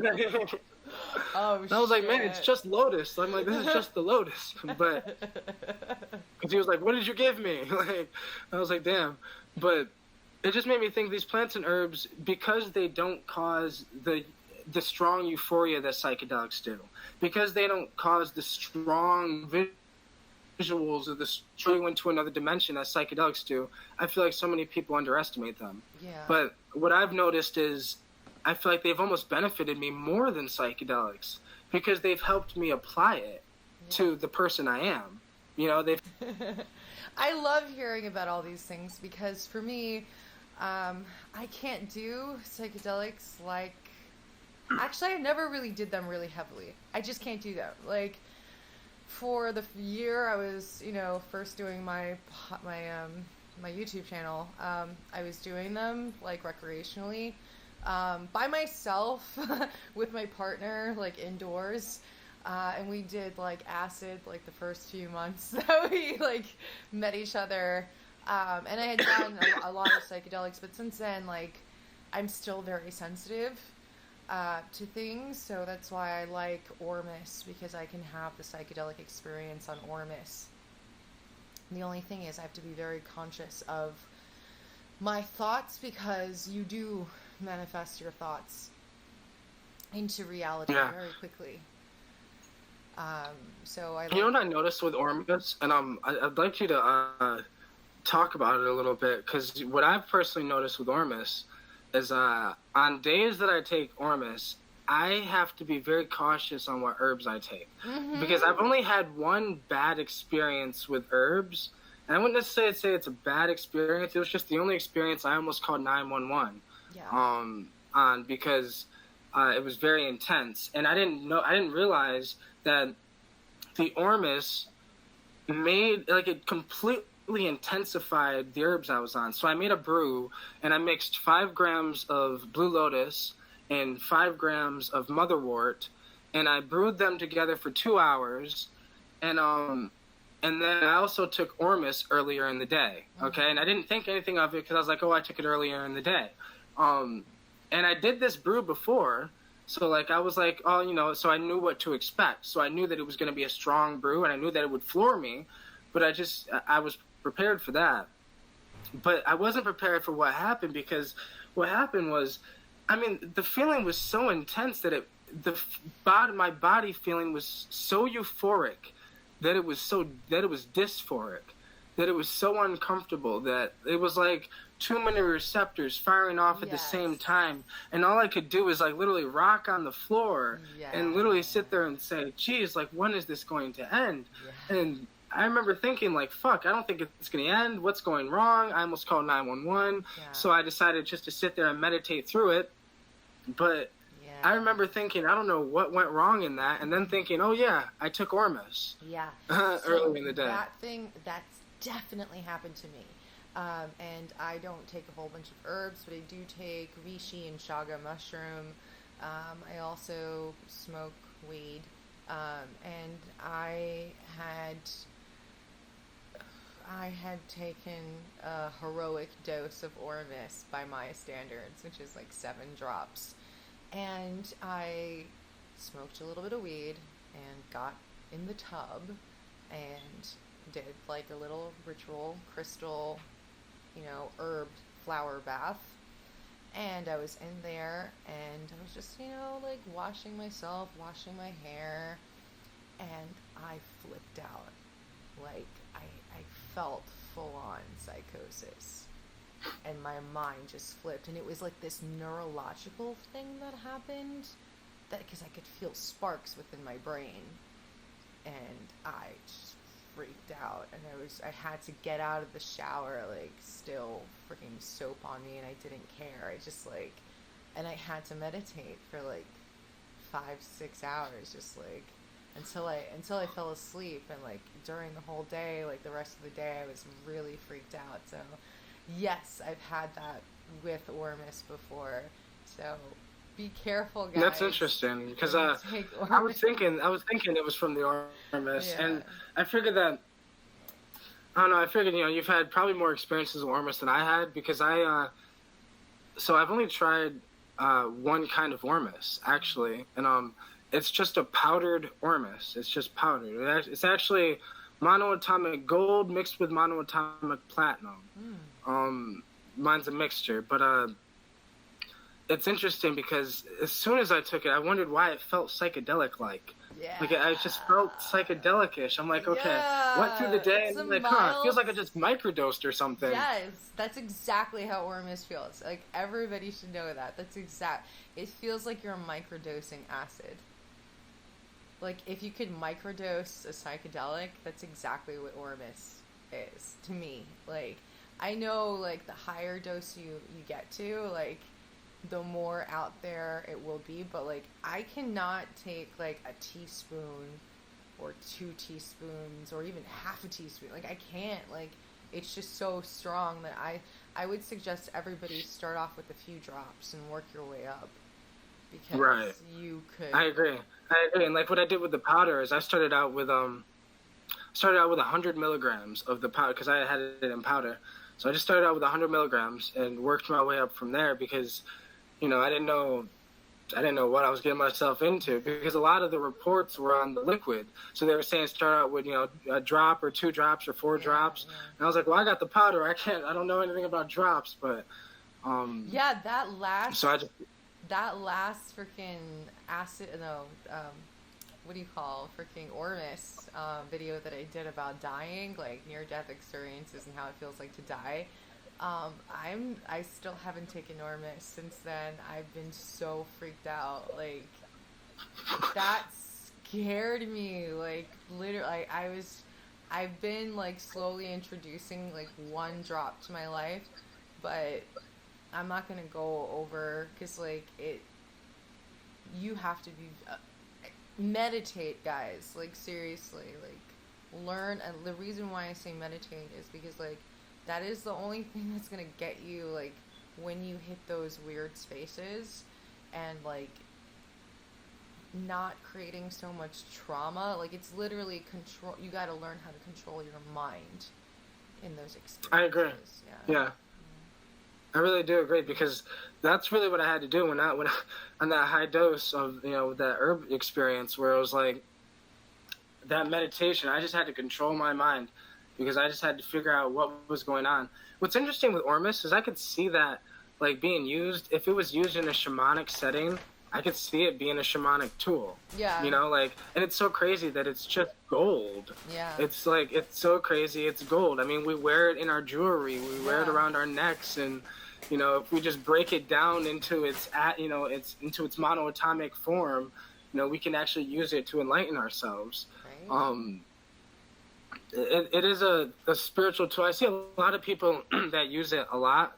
Like when I was researching it, there are some people that say they take it every day, and they've been doing it for like a year or two. And I was like, geez, like I wouldn't. I feel like Ormus isn't something I would take every day, because I feel like I could run into the issue of having being a little more psychedelic-ish than I want to be every day. I also think those are people that haven't taken psychedelics. Because I feel that once you've taken the psychedelics, it kind of opens the doors of perception, really. And, like, you're always going to know that psychedelic space, whether you're smoking weed or doing acid or taking Ormus. So it's already there. Like, you've already got a shortcut into it. So I feel like those people don't really know what it is. So that's why, like, meditators and yogis look down on people that do psychedelics, because they don't know that. There's so many people talking down at like psychedelic people. It's because like you take a drug that essentially is a shortcut, but it's not an easy shortcut. It tests your mental strength, it tests your mind, and you have to be very, very mentally strong to be able to take it, and so I feel a lot of these people that like take high doses of Ormus, they probably have never taken a psychedelic. So because I know me, like I can't, because I've taken the psychedelic. I agree. I do think that taking psychedelics does make you a little more sensitive. Yeah. Because you're aware, like you said, you're aware of that psychedelic space. So you kind of know that it's like, this is kind of connecting me to that psychedelic space. Yeah, exactly. And whether you're taking roots and herbs, or you're taking Ormus, or you're taking different type of medicinal mushrooms, like you always feel a little like psychedelic. Like there's always in everything you can just feel the psychedelic essence. So like I feel that a lot of people feel that psychedelic people just abuse drugs and are doing the shortcut, or dealing with Satan. But in reality, we're using nature in order to we're consuming nature in order to understand nature and ourselves. And once you do that, instead of sure, you might want to research a lot, but after you've done that, you become so sensitive to the psychedelic experience where you're having it in your everyday life or dream space. So there are altered states that you can have, not just in the psychedelic state. So and the psychedelic state is in all of the altered states, kind of. It's kind of weird. DMT, it's a little bit like mushrooms, which is a little bit like acid, which is a little bit like Ormus, which is a little bit like dreaming. So it's that's real. Entangled. It's in everything. Yeah. Because I feel like it's even in life itself, though.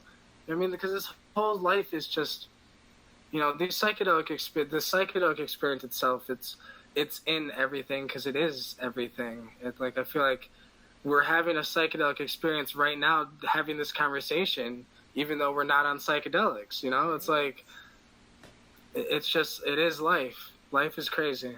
Absolutely. Yeah. That's awesome. Like I haven't been really taking a lot of roots or herbs or anything, only because I've just been chilling, man. I need to just my dream space. For Like, me, like, I don't know. For me, it was like I kind of have to have something that connects me because I'm starting to miss psychedelics. As oh weird as it really? sounds, like I'm starting to miss it. Like with psychedelics with me, it's not like somebody like with somebody who uses drugs. They want their drug because they're addicted to it. With psychedelics, for me, it's like I miss it, like I'm homesick, like I Mm. haven't been home in a while, and these little herbal experiences that I have, they kind of help bring me closer to that experience so I don't get too far away from the psychedelic experience. So I don't get too far away from the psychedelic mind space or the mindset. I Because I think can you're find right. myself getting kind of where it feels like it's distant, where it feels like it's far away. I feel you. And I don't want to feel like it's far away. I feel that just by talking to you and feeling your aura and feeling your energy, that you were right there. This whole entire I try to be, podcast, but yet still grounded. right? Like 1 foot in, 1 foot out. Right. Yeah, I feel you. That's why I haven't taken psychedelics for a really long time. It's because I have my marijuana and I have my Ormus, and that's literally all I need. Like maybe mushrooms in the future. I don't know, but yeah, it's a No, lot. I agree though. I mean, with that alone though, I feel like with Ormus and cannabis, those are two great spiritual tools that are underestimated. Yeah, yeah, yeah. Especially Ormus, because nobody really knows about it. I It's not agree. really talked about that often, and And it's not really taken crystals. seriously. Oh my God, do it now if you incorporate crystals with Ormus and water and like flowers and like herbs and a flower bath. Oh my gosh, like you can go deep. Like I'm just like this is what I do. Like Lord. and you can go really deep in, meditation. Like it's just amazing the things you could do, the clairaudience tones that like you hear, like I hear that a lot, just like these pitches of frequencies. Maybe they're just frequencies coming in that I'm picking up on, and I hear a lot of like visual stuff also. I just did a painting of a light being that I saw, a digital piece that I just like, that was my hypnagogic vision. Like, I was just like, oh shit. I'm like, is that another being? Is that me? Like, who is that? Is that who we're going to be? Hmm. Like in Right. seventh dimension? Right. Like, you don't know. Like, that's why I don't want to like automatically put a label of like what I saw, because I don't know. I don't like to. I get what you mean because I don't like to label it either. I don't like to like say that is that thing. Usually the term I use is light beings, It was definitely a light being. because they seem like they're. I mean, they're all beings made of light. It seems like it's all made of light there. Yeah. But I just don't know if. Sometimes I feel like they're aliens, and sometimes I feel like they're dead people. Like what I've seen in DMT space, it's like sometimes because I've seen reptilian light beings in DMT space, and like I've had thoughts where I think, well, maybe reptilians do exist in somewhere in space, and maybe DMT space is a place where everyone goes when we die, including like every life form in the universe Yeah. goes to DMT space when they die, Yeah. and I was like, maybe that's why I see all these different type of beings there, because Yeah. maybe there's many different types of beings throughout the universe that all die and go to this place. But like, I don't know. I've seen so many different types. I definitely think that's most likely the spirit world. I mean, the shamans used to talk about it as the spirit world, and I definitely agree that it's the next plane of existence. But as to what role we play in that place, who really knows? Mm. Because the role we play in that place could be we are the person with the controller and the hand playing the game. we could be, or we could be those beings inside of the game. Who really knows? Or it could be both. Oh, right.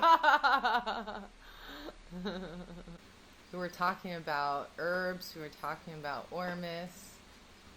What happened? The herbs. It's so crazy because herbs have become a huge part of my life. Like, such a huge part. Like, especially the lotuses. Like, I've made different types of extracts. Like the isolate lotus experience. Like, when I posted a picture of it on my Instagram, and it was like goldish color, and it was so beautiful looking. It did not taste as good as it looked, but it was definitely a nice experience, and it was very different though than eating the lotus, because when you smoke it, it only like the main boom effect of it only lasts 30 minutes, but when you eat it, it lasts about 3 hours. It doesn't really last that long. The peak only lasting like an hour and 45 minutes. But it's really interesting, especially because the lotus is the most interesting to me on a psychedelic level, because some of the molecules in the lotuses, they're technically called porphine alkaloids, and some of the molecules in the lotuses attach to the same receptors that traditional psychedelics do, but in a different way. I was watching a video from Arishta Dean. She's this lady that did a lot of research on the lotus, and like traveled to Egypt and has friends that are doing research on lotus. But I was watching a video by her where she was talking about how the lotus attaches to the 5-HT2A receptor, which is a serotonin receptor, and the same one that psychedelics attach to: LSD, DMT, psilocin, like all the traditional psychedelics. But the traditional psychedelics attach to the receptor in a different way, because there's 3 different types of drug receptors. And I've just been doing mad research on this shit. So like, there's 3 different types of drug receptors, and the lotus attaches to the receptor by basically slipping into cracks of our DNA, and basically like attaching to the receptors inside of the nucleus of the cells, like inside of the, it's interesting, which is a completely different way than psilocybin does, or than DMT or LSD does. So it's interesting. That's what interests me the lotus the most, because it makes me think that it can possibly cause it's more likely to be able to have helped humanity out. Everyone knows about the stoned ape theory. Terence McKenna talked about the stoned ape theory, and talked about how mushrooms, apes ate mushrooms, and the apes became more consciously aware. Now, I think that most likely happened, yes, but I think that the lotus flower or the water lily, whatever I feel like they had a bigger impact in our history than we realize, because they've been used throughout cultures for thousands of years. They're 1.6 million years old. They're a really old species of plant that hasn't really changed. It's very interesting how they work, and how the lotus flowers are, and how, Indian cultures still use the lotus. It's in the Chinese medicine. The Egyptians used it as like a party thing, as well as an entheogen, as well as a sex drug. They used it for many reasons, but and also it's interesting how the Egyptians were also one of the first cultures to be able to distill things to make perfumes. So if you used a lotus distill it, it wouldn't smell good, because a lotus distillate does not smell good. I wouldn't make a perfume with it. It kind of stinks. But I feel like the psychoactive effects of it could have been known by then. It's also quite possible, because of the way that it attaches to the receptors, that it can work through the skin. You might be able to rub it on your skin and be able to get the effects of it. Yeah, absolutely. I'm sorry, I was just... Oh, no, you're good. No, but it's just... The lotus flower is just so interesting. The I've been really lotus. researching the lotus, motherwort as well, but I can't find any history on motherwort. The only history I could find on motherwort is that it was used for women. That's why it was called motherwort. And it was used, for menstrual issues and menstrual cramps and things like that for the baby, pains after the baby or is born and things like that. But I've found some spiritual things in motherwort. I feel like there's like you said, the psychedelic experience is almost like in all of these plants a little bit. Like you can feel it in it a little bit. And I've been trying to get in touch with the psychedelic aspect of all of these different plants. And I'm also I'm not just trying to go in it spiritually or just whatever. I do a lot of research on the molecules in it, how the molecules attach to the receptors, what receptors we have in our brain, things like that. Like, that's what I spend my day doing all day long, every single day, 24/7, nonstop. Because I feel like if I'm going to experiment with these substances on my body, I'm taking these plants, I'm taking these psychedelics, I want to know how they're affecting my body and how they're affecting me. Which receptors do they attach to? And by knowing which receptors they attach to, I can know which plants I can and cannot mix. That makes sense. Because if two plants attach to the same receptor, you probably shouldn't mix them. Because then they can cause negative reactions. Because there was a time where I was trying to make different mixtures with plants and herbs and trying to mix the right brew to find like a psychedelic-like brew. But there was a lot of negative experiences I've had with that. Times where I, almost called 911. Times where I should have called 911. Because I was stupid and I didn't know what I was doing. And I still don't know what I'm doing. But now I'm a lot wiser and I don't really mix things like that. Like I just try to separate the experiences, unless it's like motherwort and blue lotus together is one of my favorite mixes. It's probably like they mix together like fucking like milk and cereal. Like they go together like peanut butter and jelly.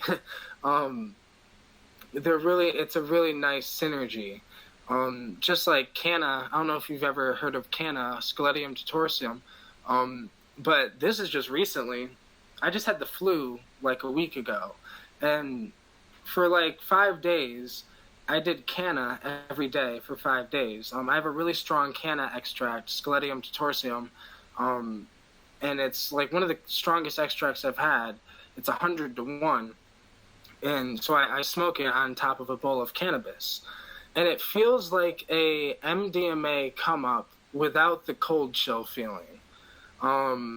Like it makes me want to dance. I usually get loose, anti-anxiety. Like, I don't know. I feel more vibed out. I feel like I can have more of a close, like, open conversation. Kind of opens me up a little bit. And it's interesting. And the tribe that used to use canna used to be called the Hottentots. And they used to chew canna and basically help them with anti-anxiety for going hunting. When they would go hunting, they would chew it and help them with hunting. And I can completely see why that would help, because it completely took away my fear of anything. Yeah. Anything. Like, because before I smoked canna, I usually smoked so much weed that I caused myself to be anxious. Like, so that's why, because I usually have a set way of doing these plants and herbs. And I feel like that's the main thing. Set and setting is key for anything. And I hear so many people online talk about these herbs. Like, so many people were talking about the lotus flower, the motherwort, wild daga, clip daga, damiana. There's a lot of herbs that people talk about, canna and all these things. And people talk about how they can't get them to work. And I feel like, the way you get them to work is set and setting. Also, the right dose, in some way, sometimes the right way, because chewing canna and drinking canna, like in a tea or something, causes a completely different effect than smoking it. Smoking it is completely different. It's a completely different feeling. The same thing happens with a lot of different plants that I've noticed, where the method of ingestion causes it sometimes to be almost a different experience, where it almost feels like a different substance, you know, when you compare when you smoke it, or when you drink it, or when you like have the extract and hold the extract under your tongue. Sometimes they're all different experiences.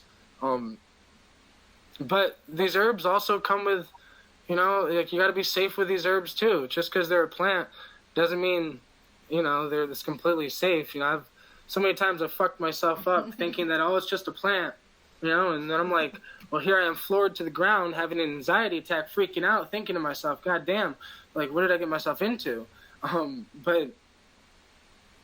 But yeah, I don't know. This is what I feel like my life though, right? Where it's like I have this weird spiritual view on these plants, and I really feel like I'm, as weird as this sounds, I really feel like I'm learning a lot from these plants. I feel like I connect with the plants. Like I'm not just doing substances, I'm connecting spiritually with a plant, and I'm learning from these plants.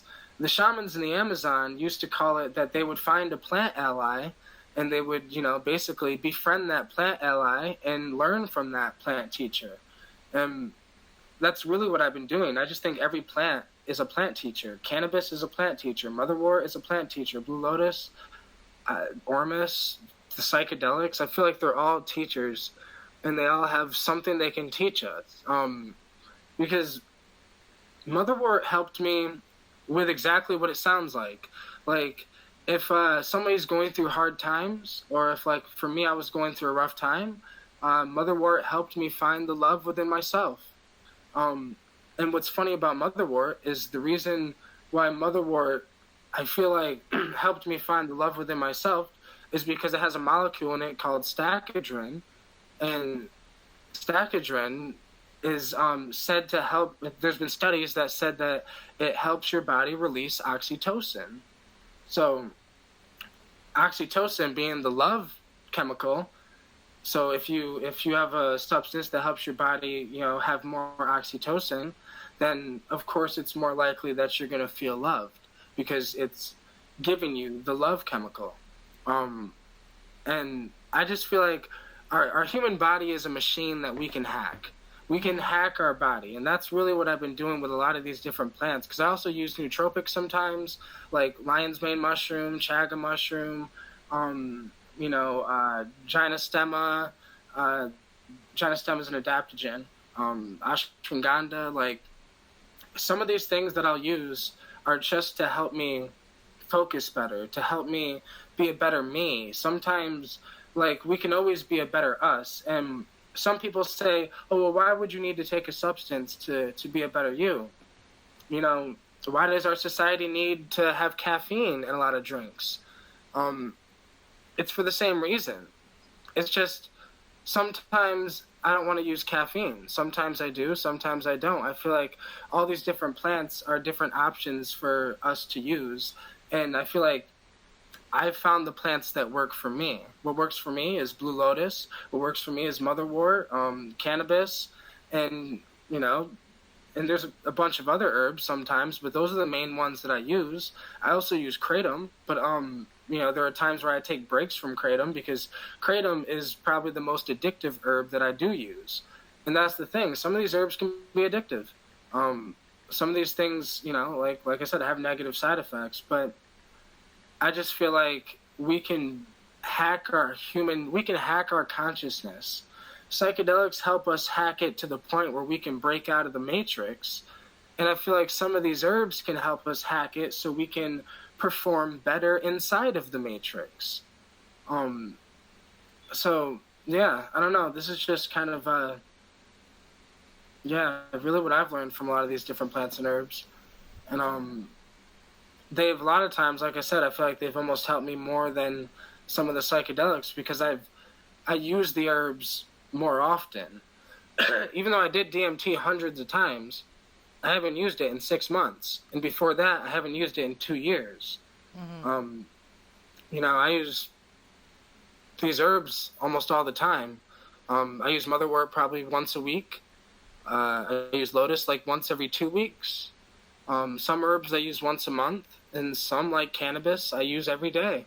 But, you know, I feel like everyone should kind of find the herbs that work for them, even if they're only using green tea. Because a lot of people are looking for drugs to, fix their issues or fix their problems or whatever.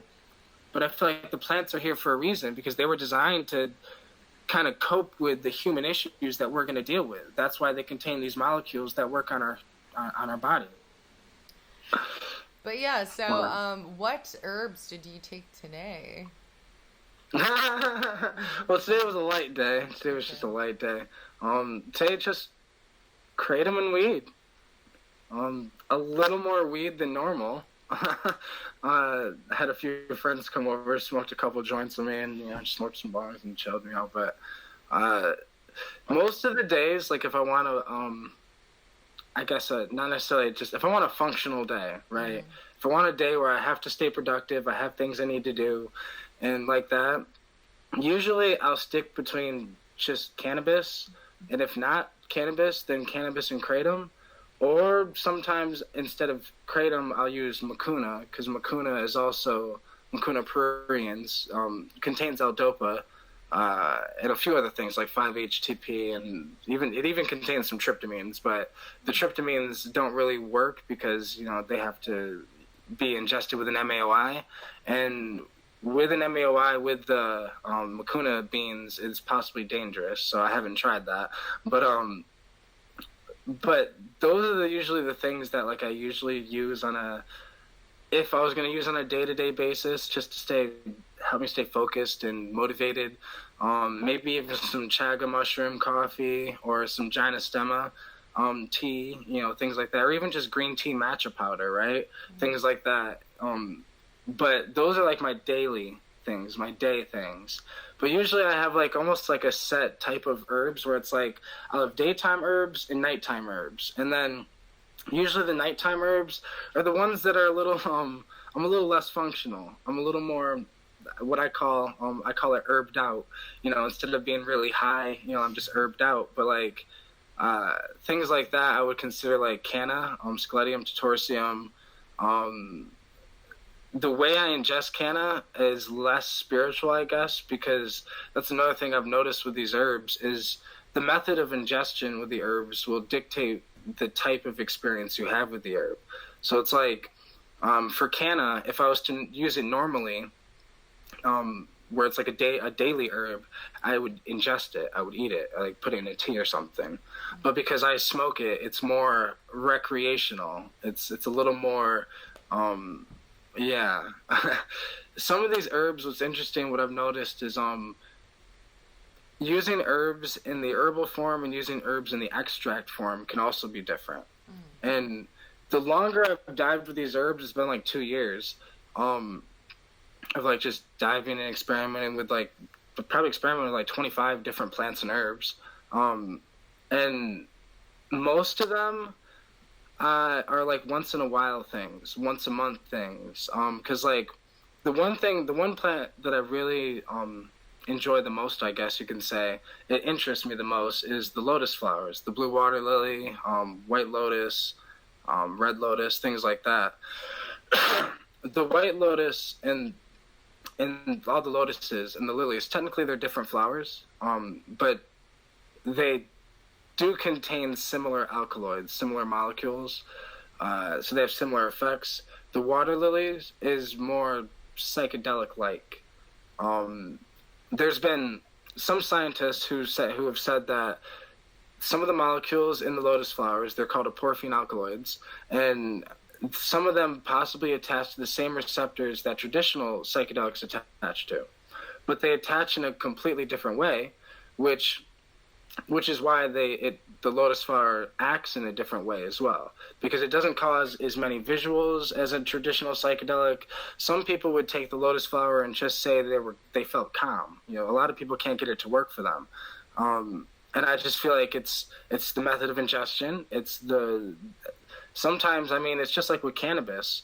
You can have some Mexican brickweed, or you can have some some American legal Colorado weed, and you're going to have a completely different experience. So I think that's another issue that people have with the lotus flower not working for them. But like with me, it's been really impactful because I've used it so many different ways, And knowing that it attaches to the same receptors that psychedelics do, I can feel it almost. It's like at a high dose, you're not, the walls don't breathe. It's not like you're completely out of it like that, but you feel like you're in the room for the first time. It's almost like if I took Lotus right now and I was looking at the room, it'd be like I'm looking at the room for the first time, or like I'm slightly disconnected from the room. It almost has like dissociative-like effects, but psychedelic-like effects, but also some empathogen-like effects, because like you do get this euphoric feeling, and sometimes you want to dance, and it comes in like these weird waves, because like one moment I just want to like lay down on the floor and meditate and just close my eyes and vibe out. And the next minute, I just want to get up and dance and vibe. And it would just constantly flow in waves. And that's usually how the water lily is. But the lotus flowers are usually just meditative. They usually don't come in waves. And that's why I say the water lily is more psychedelic-like, because psychedelics usually come in waves. But the water lilies have just been so interesting in my life, because as much as I talk about psychedelics and DMT has changed my life, the plants and herbs have changed my life drastically. I mean, even the people around me say that I've changed drastically in the past 2 years. The only thing different that I've done in the past is plants and herbs. And I feel like the plants and herbs have allowed me to apply what the psychedelics have taught me. You know, like the psychedelics, sometimes they're so intense that it's hard to humanize the knowledge. It's hard to put the knowledge down into the human experience and apply it to the human experience. But what the herbs I feel like have allowed me to do is apply some of the psychedelic knowledge to the human experience, because it's a psychedelic mindset, but yet you're still grounded.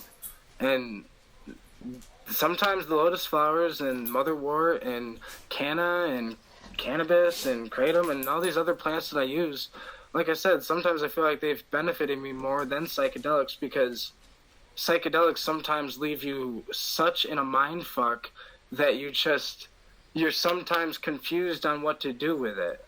It's like you have all the knowledge, but you're sometimes confused. And I feel like what the lotus flower has helped me do is like really just organize what to do with it. You know, like really just organize my mind and help balance me, because I have more shamanic experiences with plants more often than I do with psychedelics. And like I just feel like anything can be psychedelic really with an intention. Anything can be used shamanically. Every single plant on the planet is a shamanic tool that can be used to benefit and expand our consciousness. You know, it's just like Timothy Leary said a long time ago, where it's like, it won't be about what books you read. In the future, it'll be about what chemicals you use to expand or retract your consciousness. And I feel like that's exactly what I've been doing, you know, with my life lately, is just using different plants and herbs, different molecules, different psychedelics to expand and retract my consciousness based on what I want to do with the day. You know, because just like I said, I have daily herbs and I have nighttime herbs, and I have herbs that I only use once a month. I have herbs that I only use, once a week. And like what I've done is, since I've done these herbs so much, I know that some are addictive, some are not. So it's like, I feel like with the knowledge that I've gained, like I've been able to say, okay, these ones you can only use once a month. This one is beneficial if I use once a week. Because sometimes, just like with psychedelics, if you use them constantly over and over and over again, sometimes they can lose their magic. So it's like, with these plants and herbs, especially with the lotus flower and things like that, I try to use them sparingly, have the intention to be shamanically, and pull as much information out of them as possible. You know? I mean, don't mind me, I just went on a complete fucking rant, but you know. No, it's okay. So if people were looking to use something every single day, or start using certain herbs, what would you recommend them to use? It would, honestly, I guess it would be depending on what they were looking for, right? Because like,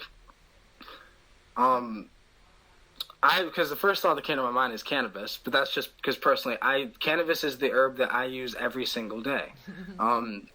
no matter what. Like, I've been, since I was like 15, it's been like that. I have taken breaks. Like, sometimes I do take a month or two break from cannabis. Yeah. But most of the time, cannabis is the thing that I would say. But sometimes cannabis is too much for people. Yeah. So, like, sometimes people just need some green tea in their life. Sometimes people just need, and not like bags, but like actual, you know, whole leaf green tea. Because my thing is, I feel like humans work better when we have a plant ally to work with. I feel like we work better when we have, like, these plants, I feel like, are here to guide us through life. And when you have a connection with a certain plant, I feel like it can benefit your life. But since everyone has a different personality, everyone's going to need a different plant. Yeah. So the plants that I use in my life might be the complete opposite of what someone would want to use in their life. Because we're looking for two different things out of life. You know, sometimes like Makuna helps me stay motivated sometimes. Because like last night, I was up till 6 in the morning. And the night before that, I was up till 4 in the morning. And the night before that, it was the same thing. So sometimes I use herbs to help me stay motivated. Sometimes I use them to help me go to sleep. Sometimes I use them just to relax, to think faster, to think slower, to be better, to, you know, it depends on what you're looking for. Mm-hmm. But just on the basics, though, adaptogens are easy herbs to start with, because adaptogens are not specific. They don't have a specific mechanism. They're exactly what they sound like. They adapt to whatever your body needs. So if you're someone who's too hyper, you're too energized, an adaptogen will slow you down a little bit. And if you're someone who is kind of lazy and a little bit slow, then the adaptogen will speed you up. So an adaptogen kind of just works on balancing you out, where it'll never make you too energized, it'll never make you too relaxed, but it'll just bring you back to equilibrium. So I feel like adaptogens are great. Ashwagandha, gynostema. Gynostema is an amazing herb that I've researched. I don't use as often because it interacts with another herb that I use. It interacts negatively with another herb that I use. But that's another thing I could talk about real quick, is that what I've noticed is some of these herbs interact negatively with each other. Depending on which receptors they attach to, which is why I'm so like into molecules and the receptors, and which really into like making herbal brews and like brewing different herbs together to try to find a magical elixir of some sort. But realistically, I've found that some herbs just don't mix well together, and some herbs don't mix well for health reasons. You know, there have been times where I've mixed the wrong herbs together and I've had a chest pain and my heart was like beating weirdly. Like it was beating off beat. There's a lot of times where, you know, if you mix an herb that attaches to the GABA receptors and you mix another herb that attaches to the GABA receptors, you can have negative side effects. So there needs to be safety and education and, you know, self-awareness with these plants and herbs, because, you know, I've made a lot of mistakes with mixing herbs just because I thought, you know, they're just an herb, so it's, you know, it's got to be safe. But cannabis is the safest plant on the planet, I feel like. That's why I suggest everyone should smoke cannabis. There's been so much research on cannabis that's ridiculous that almost proves that it's probably the safest plant that science has ever researched. So that's a plant that I know I feel comfortable saying, hey, why not then? Yeah. What are some negative effects that you've gotten from mixing herbs, and what herbs were those that you were mixing so people don't know? So people know, not Word. So with the gynostema one, so mixing gynostema, this is just my personal experience, so, you know, it might not be for everyone else, but this is just what happened to me. So when I mixed gynostema with motherwort, my heart I'll just have some weird heart feelings, right? And it's just like I'm someone that's so in tune with my body that it's like if I take Tylenol, I can feel Tylenol kicking in. So it's like, so I'm just so in tune with the way my body feels with, if the smallest thing's wrong, like if I have if my muscle wasn't aching before I took it, but now my arm hurts a little bit for some reason. Like, I'll notice little things like that. So, like, mixing Gynostema with motherwort caused, like, a heart thing where my heart beat, like, weirdly. But that's probably because motherwort was originally used as, like, an herbal heart medication in a way. Because it was called, the real name is called Leonoris cardiaca. And cardiaca, deriving from, the heart, basically. So it was used, back then in, like, I think in the Roman, like, around there in Rome, that they used motherwort for the heart issues. But that's the thing that I've realized. Like, so Gynostema is kind of used for the same thing, too. Gynostema can be used also to thin blood. So because Gynostema can be used to thin blood, it just wouldn't mix with the motherwort correctly. Another mixture I found was Canna, for example. So Canna is Scledium tutorsium. Canna contains an SRI, a serotonin reuptake inhibitor. It's a natural SRI, so it works naturally. It doesn't work like the pharmaceutical ones, but it still is an SRI, and it cannot be mixed with other SRIs or SSRIs or things like antidepressants, basically, or MAOIs. But that's why the herbs that I usually use once a month, like Canna or even Kava, like I don't really mix things with Kava that often either. And a lot of people use Kava. Kava's a really well-known herb, and like there's a Kava bar like 30 minutes away from where I live. But Kava can give me some weird stomach pains the next day if I've drank, like 6-7 shells of Kava. The next day I'll have some weird stomach pain and my back will hurt. And some people have even told me that's a sign of like kidney problems because like it's like stomach pain but the back hurting too. Just little things like that. And then also going too hard, high doses, trying to be too ballsy, going in too hard and like not really knowing, whatever, not paying attention to the dosage, right? Where it's like if the dose says take 1 gram, sometimes I'll be a little too ballsy and take 3 grams. Like it's just sometimes you gotta be smart though. You gotta be smart. And I've done a lot of dumb shit that's like could have put me in the hospital. There have been times where there's one time I mixed 8 different plants together. I don't even know. They were just 8 different plants. Nutmeg was included in that, and nutmeg, Damiana, Gynostema.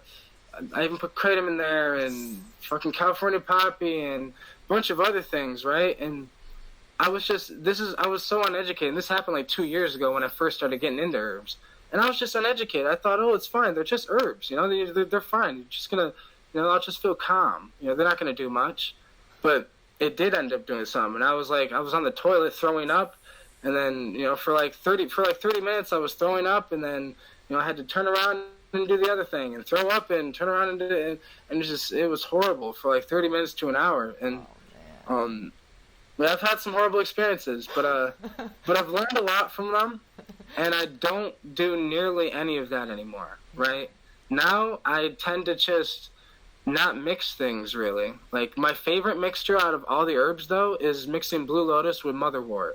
That's one of my favorite mixtures of all time.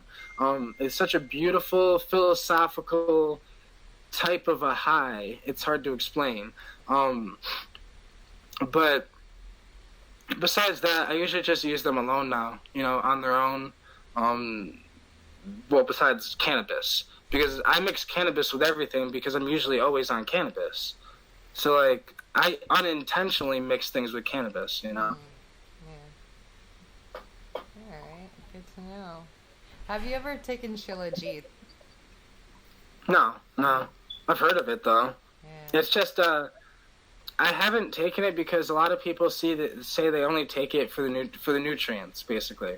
It doesn't seem to contain any alkaloids or terpenes or triterpenes or anything that would seem psychoactive or shamanic in any way. And that's kind of my thing. Like, yeah. I'm more into like if it has an alkaloid or a shamanic thing or something that can like teach me something, maybe put me in my place, maybe floor me or something. like then maybe I'll, get interested into it. But for nutrition, things like that, I would usually use moringa, like instead of shilajit. Like you usually use moringa. So, yeah, I was just going to say, it seems like you just take these psychoactive plants. Yeah, basically. It's funny to say, you know what I mean? But yeah. Yeah. I mean, technically adaptogens aren't really psychoactive, but I say they are because they, if you're relaxed and they make you energized, then I feel like that's somewhat psychoactive. It's changing your state of mind. Yeah, yeah. What do you know about microdosing? Have you ever tried microdosing at all? Honestly, so I've tried it twice. Only with mushrooms, though. Actually, no, I take that back. I've tried it 3 times, and once was with LSD. Okay. But I honestly don't. I'm not for microdosing. I don't like it because I don't really see the point. Almost really? Like, I guess I can see why people can, they can say, you can kind of hack your consciousness, be more focused and mentally energized, and this and that. But I feel like that's why I use the plants. You can use mucuna, there are many other herbs that would do the same thing, that do that for me, right? Where, like, a lot of people microdose so they can stay energized and hack their mind, be more focused, be more dedicated, be more driven, be more alert, be more whatever. But I do that with the plants and the herbs because I feel like the psychedelics were made to actually have a psychedelic experience. Because my worry with microdosing is, are people microdosing because they're scared of the real thing? Because if they're scared to take a real dose, then I don't think you should microdose. Because, I feel like psychedelics have so much knowledge inside of them that using them just to benefit yourself in the physical reality, to be more energized or whatever, I feel like is almost disrespectful to the knowledge. That's like asking your grandfather, "Hey, Grandpa, can you type up this message for me to my friend?" It's like wasting a grandfather's knowledge on typing a message to your friend. It's like there's so much knowledge inside of that. Use something else. Well, I know that a lot of people also microdose for mental health reasons, anxiety, depression. I just don't. I mean, I don't see how that would work. I feel like it would cause more anxiety. Really? Over time of always taking a psychedelic. Even at a low dose, because mushrooms, for me, for example, mushrooms at a low dose cause anxiety for me. Like, for mushrooms from about 1 gram up till about 1.7, if I don't take more than 1.7 grams of mushrooms, I usually just get a weird, anxious mushroom feeling. Yeah. If I take 2 grams or more, it's usually a normal experience, and I don't really get that anxious feeling as much. But at low doses, for me personally, it causes anxiety. See, when I did microdose mushrooms, I would take from 0.2 to 0.4 or 0.6 capsulized, and it wouldn't be anywhere near 1 gram.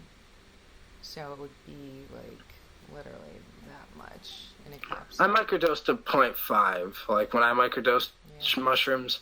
I don't know, I guess it's just, there's so many, I have like 25 other plants and herbs I can use every day if I wanted, and like, I just can see that that's more what they are for. Like, for me personally, like, I feel like the psychedelics are to take you to God. You want to learn about spirituality and what's next in the afterlife and why humans exist? Take psychedelics.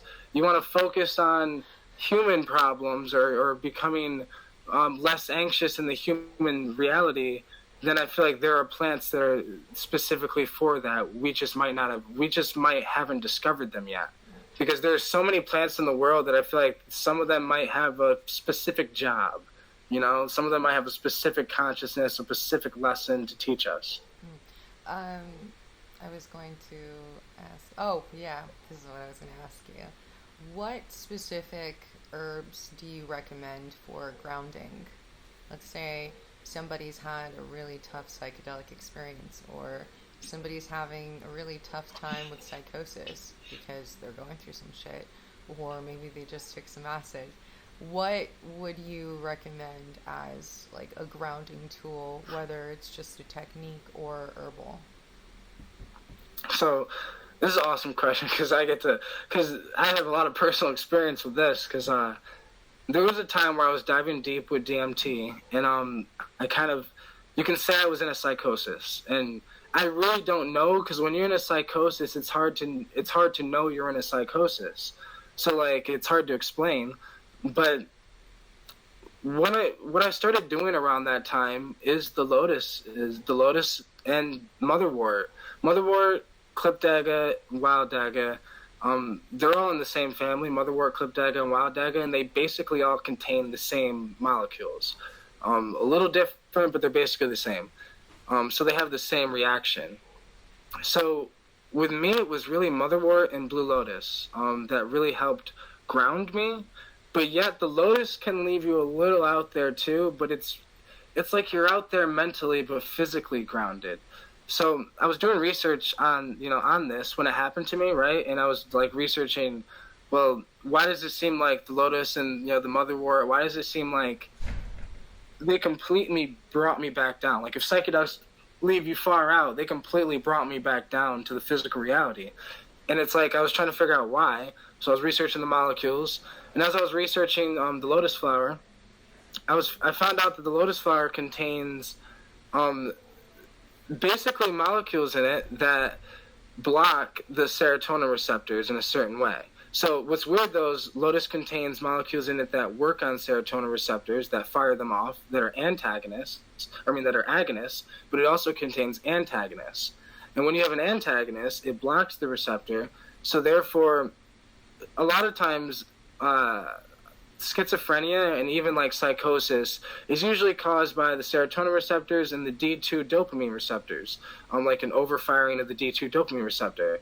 Now, the lotus flower contains both D2 antagonists and like serotonin, I think 5-HT7 antagonists, and like I've done so much research on, I'm trying to like get them all memorized and shit, but like because it had me so interested that the lotus completely just, the walls, I remember the walls used to breathe on their own. Like I no psychedelics in me whatsoever.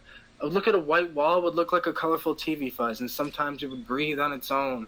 I would get the psychedelic feeling like I was tripping, and that's how I knew I was like still like in a psychosis, and like I would know that like when I would smoke weed, it would come out even more and things like that. But then the lotus just stopped it, and it's mainly because I feel like a lot of the medications they use to stop schizophrenia or to stop psychosis episodes, are the same type of molecules that are in the lotus flower. Obviously, Big Pharma uses more powerful medications, and then they isolate a molecule to only fire one receptor. That's why I love the beauty of these plants, because they work in a whole fashion. They work in a whole way. So, it's not just firing off one receptor.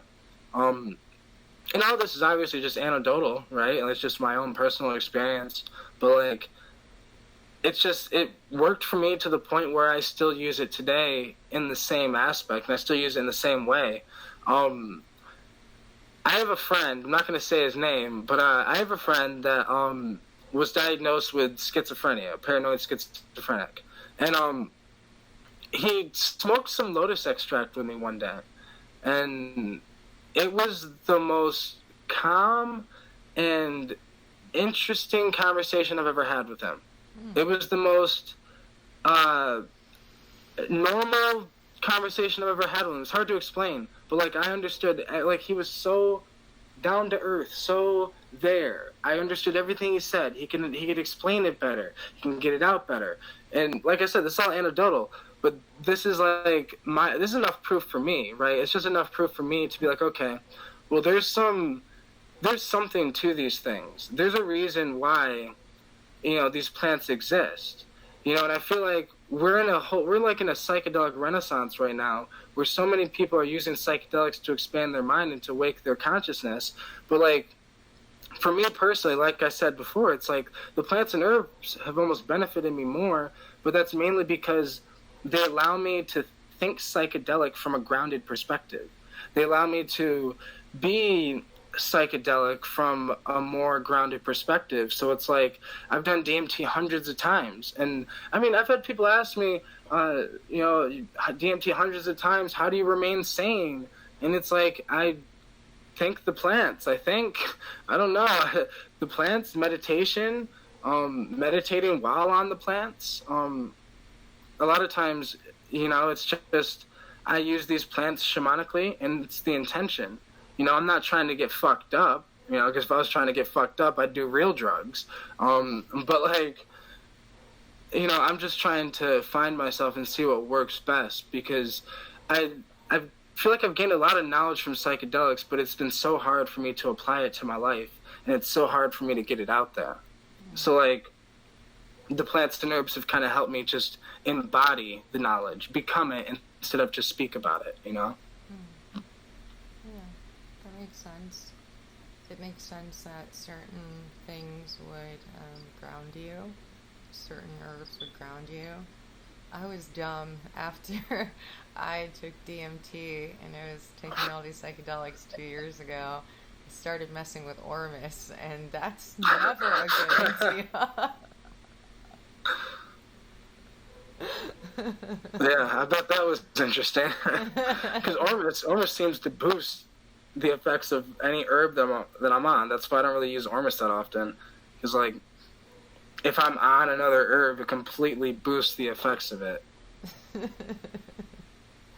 Yeah, Ormus is something that I like to take from time to time.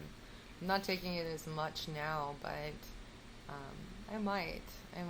The only thing with Ormus is you kind of have to be really careful with your mind, where you're at, like mentally. You don't want to start manifesting some crazy shit in your life,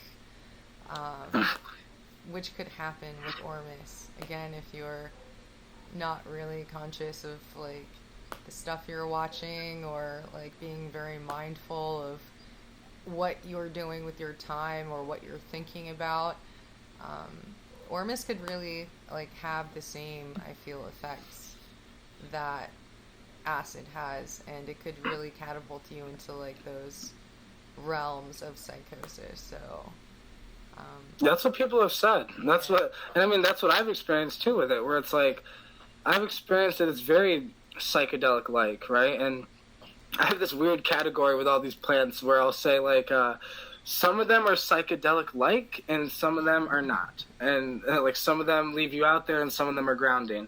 But like Ormus is definitely one that can leave you out there, and it can ascend you. It's more of an ascending herb. It's not that grounding, at least for me. It's not that grounding.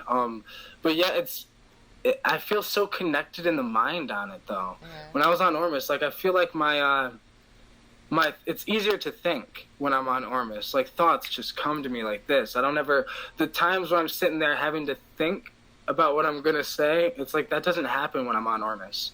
It's for me, Ormus is almost like a microdose. You know what I mean? Like it's kind of sometimes what it feels like.